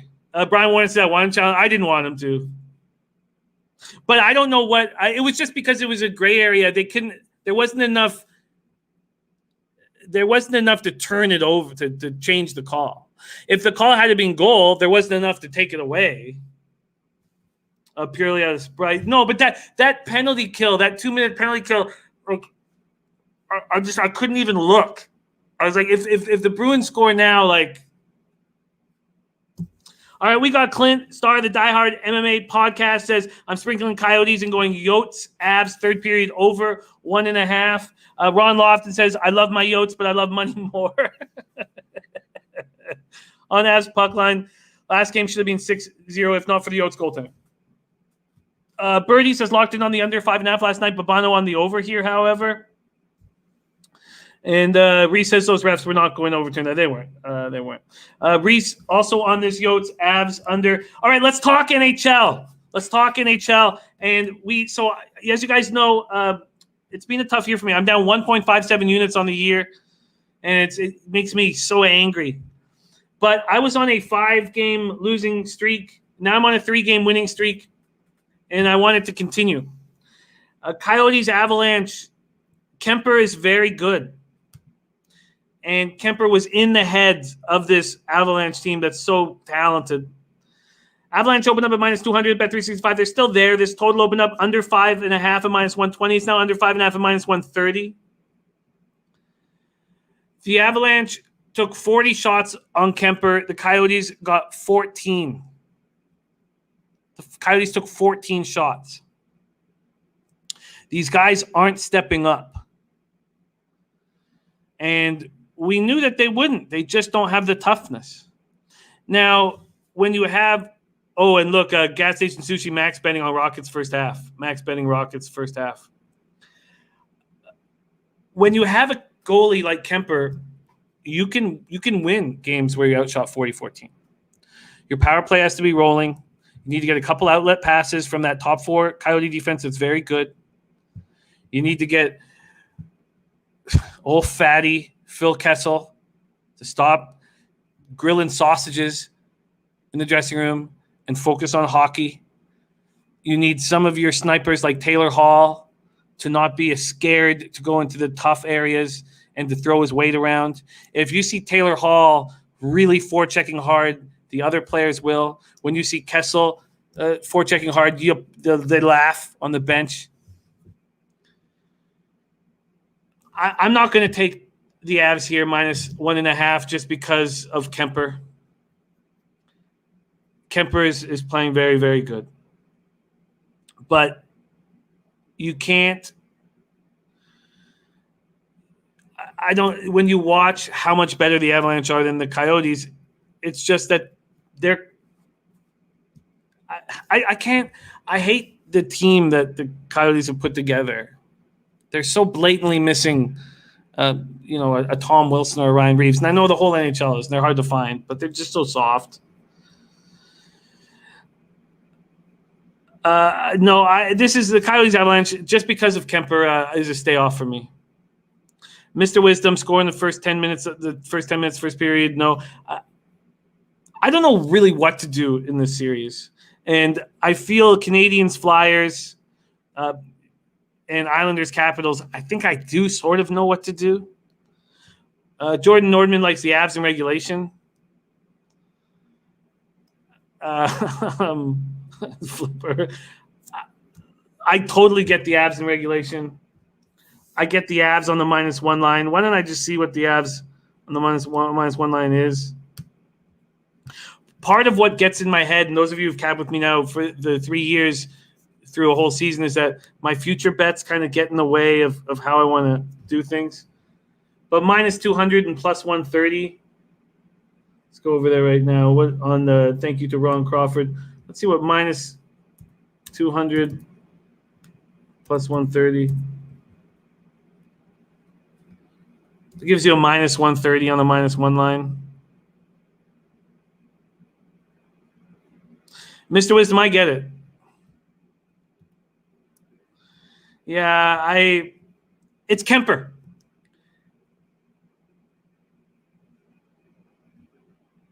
It's all good, Flip. It's all good. I know you love cheese, man. Brian Warner and Yotes, Kemper is, and he knows it. He's feeling it. And the worst team can win in that situation. Brian Warner, I get it. Risk reward, half unit. All right, so I'm off. I'm off Coyotes Avalanche. Let's move on to Canadians Flyers. So, like we saw in that Pens Habs series, it's very clear that this series is going to be an under series. I love the changes that the Habs have done. They moved Suzuki onto the top line with Thomas Tatar and Brendan Gallagher. Tatar and Gallagher, I mean, might be my favorite player. It certainly was when he was on the Giants, Vancouver Giants. Thomas Tatar is playing so defensively responsible. So who do you need? You need a kid like Suzuki who's being so responsible, winning faceoffs, doing everything right. I've become a huge fan of his watching this. Max Domi, the center of the fourth line. So you know what Claude Julien cares about, just about accountability. So they've moved him off the fourth line and put him on the wing with Druin and Kotkaniemi. And that's the line that they need to score. Hart is playing against his childhood idol, Carey Price. The Flyers have won 13 of 14 games. And we had the first period under 1.5. And there's Matt Cero in the house. The Guillermo Taint play today is going to be back. It's just our guy Matt Randall's job is just forcing him not to be on the show right now. Reese says Julien will be out of the rest of the series in the hospital. That's another reason why I can't back the Flyers here, even though and I'm not going to back the Habs, but if you need reason to fight a little harder, to dig a little deeper, and is when your coach might have had a heart attack and is in the hospital. So with all that being said, the under opened at 5.5. It opened at 5.5 in that game one. And that first period under was -120. First period under 1. It was just blatant opportunities here. And now the market saw that game 2-1. So I'm not going to bet this game. And I'm going to hope that this game goes over. So, I do have a bet on this NHL card, and I hate not having action all day in NHL, but I need to make money.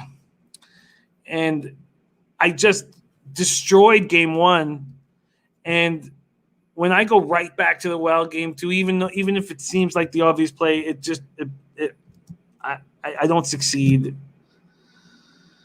So the market, everybody saw that perfect under game one, and now the market has set itself up.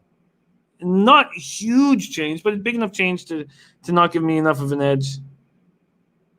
So, in saying that, I'm off of this Canadians-Flyers game. Jason Lowry taking the under first period Flyers. When you take one team to not score a goal, you can get a nice plus line. And I have one bet on this card, and it is a nice plus line.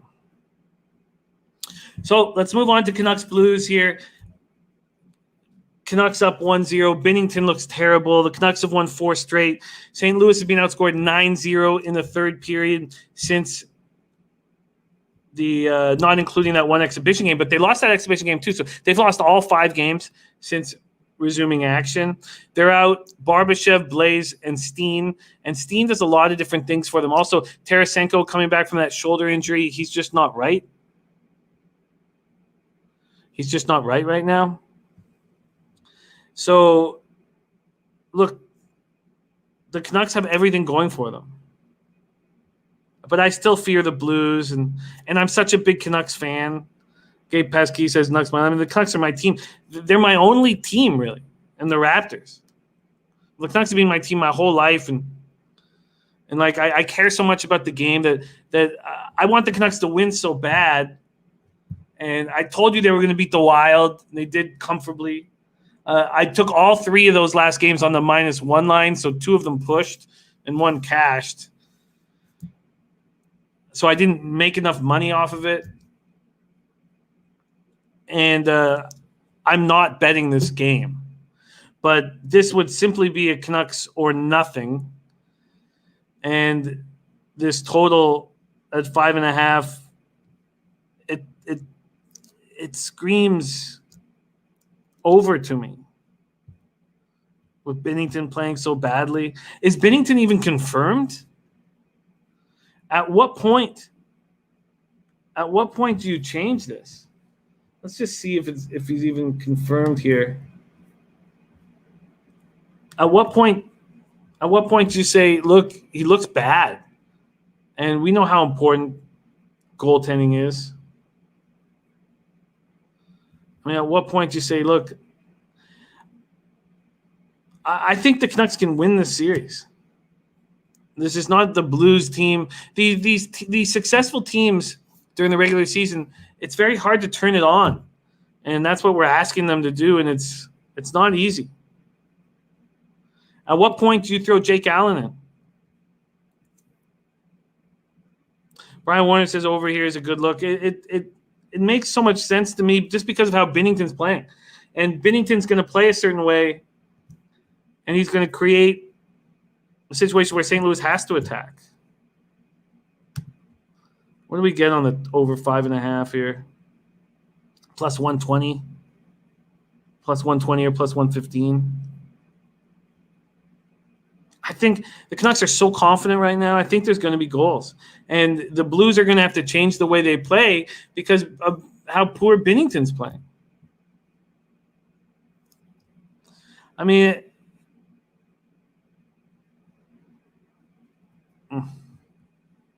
K-Pass Key says, give Binnington first period, if it looks shaky, pull him. What do we get for the first? So we get plus 115 if I was going to make a bet on the total over. And if I was going to go first period, over 1.5 is minus 105. So it's close. Close. I think there's going to be goals.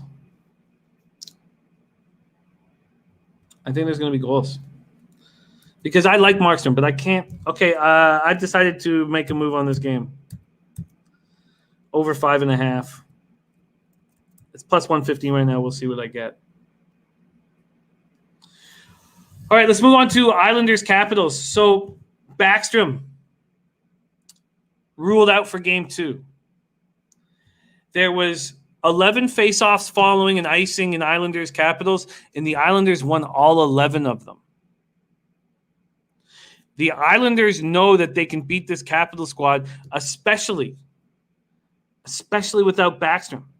And I was going over their lineup this morning, looking at it without Backstrom, and it's just there's a huge difference.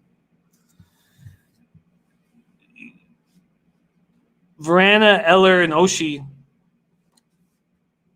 Hagelin, Boyd, and Kovalchuk. You need one of those lines with Nick Backstrom on it. You take Backstrom off that power play unit. So who's going to win the faceoffs? They're losing in all facets of the game, the Capitals right now. 14 even strength shots for the Capitals. So there's been a lot of talk, and from Cappers that I respect and love, about how the Islanders' offense is that much better than it was last year. And I don't really buy that. I still don't really trust. I know that Barzal and these guys are a year older, but I don't really trust their offense. I don't trust their offense enough that I think I could win a bet on the Capitals team total under, and the Capitals could still win this game. When the Islanders came back from that 2-0 deficit, I was shocked. So, in saying all this, the Islanders' offense, I've underestimated them, and I'll continue to do that. What I am going to do right here, though, and I haven't bet it yet. I wanted to talk it out and hear what you guys had to say. With the Capitals can't win faceoffs. They can't win faceoffs after icings. They're front line heavy right now because Verana is not rolling and that second line's not doing anything. So where can I find a plus line? And I'll tell you where I can find it. Capitals team total under 2.5. And I can get a big juicy plus line. And shit, it went down 5 cents. Damn it. It was plus 130. It's now plus 125. I am going to take the Capitals under 2.5 goals at plus 125. And I should have already bet it because it cost me 5 cents. All right. So that's my bet. So I've got 2 plus lines. I got over 5.5 Canucks Blues at plus 115. I got under 2.5 plus 125 on the Capitals, and I should have made that bet already. But if you can't win faceoffs after icings, you're not going to have enough possession. And you're going to lose the hockey game. And even though the Capitals had a 2-0 lead, they didn't deserve it. So that's my look. Under 2.5 team total. Then we get Stars Flames. And the Stars, it's funny seeing Seguin score a minute and a half in. It just feels like Bonus had to have slapped him in the face. The Flames erased that 2-goal third period deficit. And then Olisiak, who's the second best athlete in his family, his sister, gold medal swimmer, multiple golds for Canada. Tkachuk is hurt. And I don't believe in the Flames. And I don't believe in the Stars. Oh, thanks, gas station. Yeah, it's because it's just not been my year. And I was getting hot right before the COVID breakdown, but I'm so close to getting on a roll. I think that Tkachuk is so crucial to this team. And the reason why the Flames are rolling right now is because Sam Bennett has stepped up. And we forget this guy was, like 4th overall pick or something in the draft. This guy was supposed to be a stud, and I still think he has it in him. But he understands that he's not a top 6 forward for the Flames, so he has to play with more toughness, and he's doing that. Lucic is playing with so much toughness. Lucic is playing so well. But you take Tkachuk out of that lineup, and I don't trust the Flames. I just don't think they're that good. Jordy Norman has Dubé to score 5-1. He's been on fire. Yeah, that worked because our man Clint, started the Diet MMA podcast, had that as well. But I don't trust the Calgary Flames. And it's very hard for me to back the Dallas Stars. But I just think they're a better hockey team, especially with Tkachuk out of it. And look, any team, I want Sam Bennett and Milan Lucic on the Canucks. I mean, the teams need that sort of toughness. It's so important in the playoffs. But you also need Tkachuk. And with Tkachuk out of the lineup, I mean, let's just go over this Calgary Flames lineup very quickly without Tkachuk in it. Tkachuk, someone you can count on. 82 games a season, you can count on him. He's always there. You have Monahan, Goodrow, Lindholm. I expected so much more from Monahan and Goodrow in their careers. They're still good players. Mangiapane, Backlund, and then you can't bring. I don't know if you can bring Lucic up there. He's playing so well with Bennett and Dubé. I think Giordano's lost a step. I just think this Dallas Star team is better than them. And if you're going to give me a pick 'em because the Stars have been so bad, the Stars could get hot and go to the Stanley Cup final. Radulov, Seguin, Ben, Janmark, Pavelski, Guryanov, Perry, Dickinson, Rupi, Cogliano, Faxa, Como. And it's not even that to me. It's their defense. Heiskanen is so good. And we already know what Klingberg can do. I mean, Heiskanen is the 9th-ranked right defenseman in the entire NHL.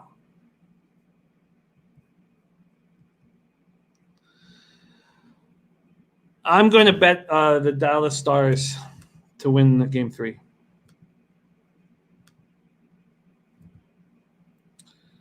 I'm going to do that. All right, I'm taking Dallas Stars to win Game 3. And I guess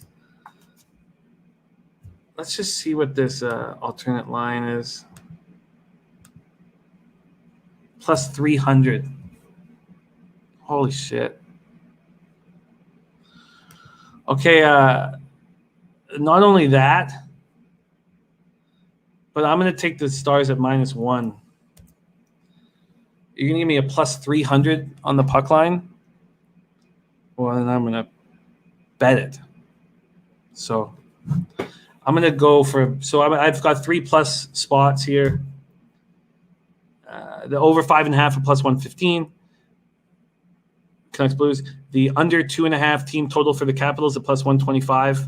And just to give you guys an idea of what I'm going to get paid if I'm right here, minus 110 plus 300.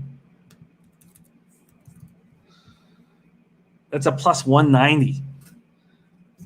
It gives me, it's a $380 back on a $200 bet. So, okay, Stars -1, plus 190. There you have it. There you have it. Thank you guys so much for watching. Thank you to our guests on the show, Mr. Nolly Knows, DJ Big Boss, Big Ragu, our low baggers, OG low baggers being with us since day one over at the Orleans Casino, hammering the horses right now. So much love for you guys. Dom Ricci's birthday. God, what a treat it is to hang. Had the pleasure of hanging out with all these guys. It's great guys. And then Trot Wam. And yes, Reese, I am going to be on the Sixers money line. And then you guys in the chat. Oh, yeah, of course. I'm Tuesday to Saturday. You know me, and Tuesday to Saturday at noon. I'll be here. I'll be here ready to fucking hammer. But we have nothing without you guys in the chat. Truly is you guys that make this show special. Such great insight and humor and everything. Just so thankful to roll with you guys. Martin Bradstreet, Brian Warner, Props Prophet, Sean Mosler, Mr. Wisdom, Canas Cat, Razor Sharp Picks, Prop Prophet, Canadian Capper 72. On over 2.5 shots for Kadri. Birdie in the house, Tony Mang. Love these guys. Sean Mosler, Von Polo, Martin Bradstreet, Reese, Buzznut721, Yenny Toon, the Die Hard MMA podcast, Juan Juarez, Michael Ervalina, Christopher Comentini, Jordy Nordman. What a great group. Now, let's get paid for all this hard work. Let's watch sports for the next 12 hours and see our bank account go up. Flipper 13. Mark Unkefer. Let's get fucking paid, man. Jordan Fist. Kobe Fist. Lecce. Halos Bookmakers! Go.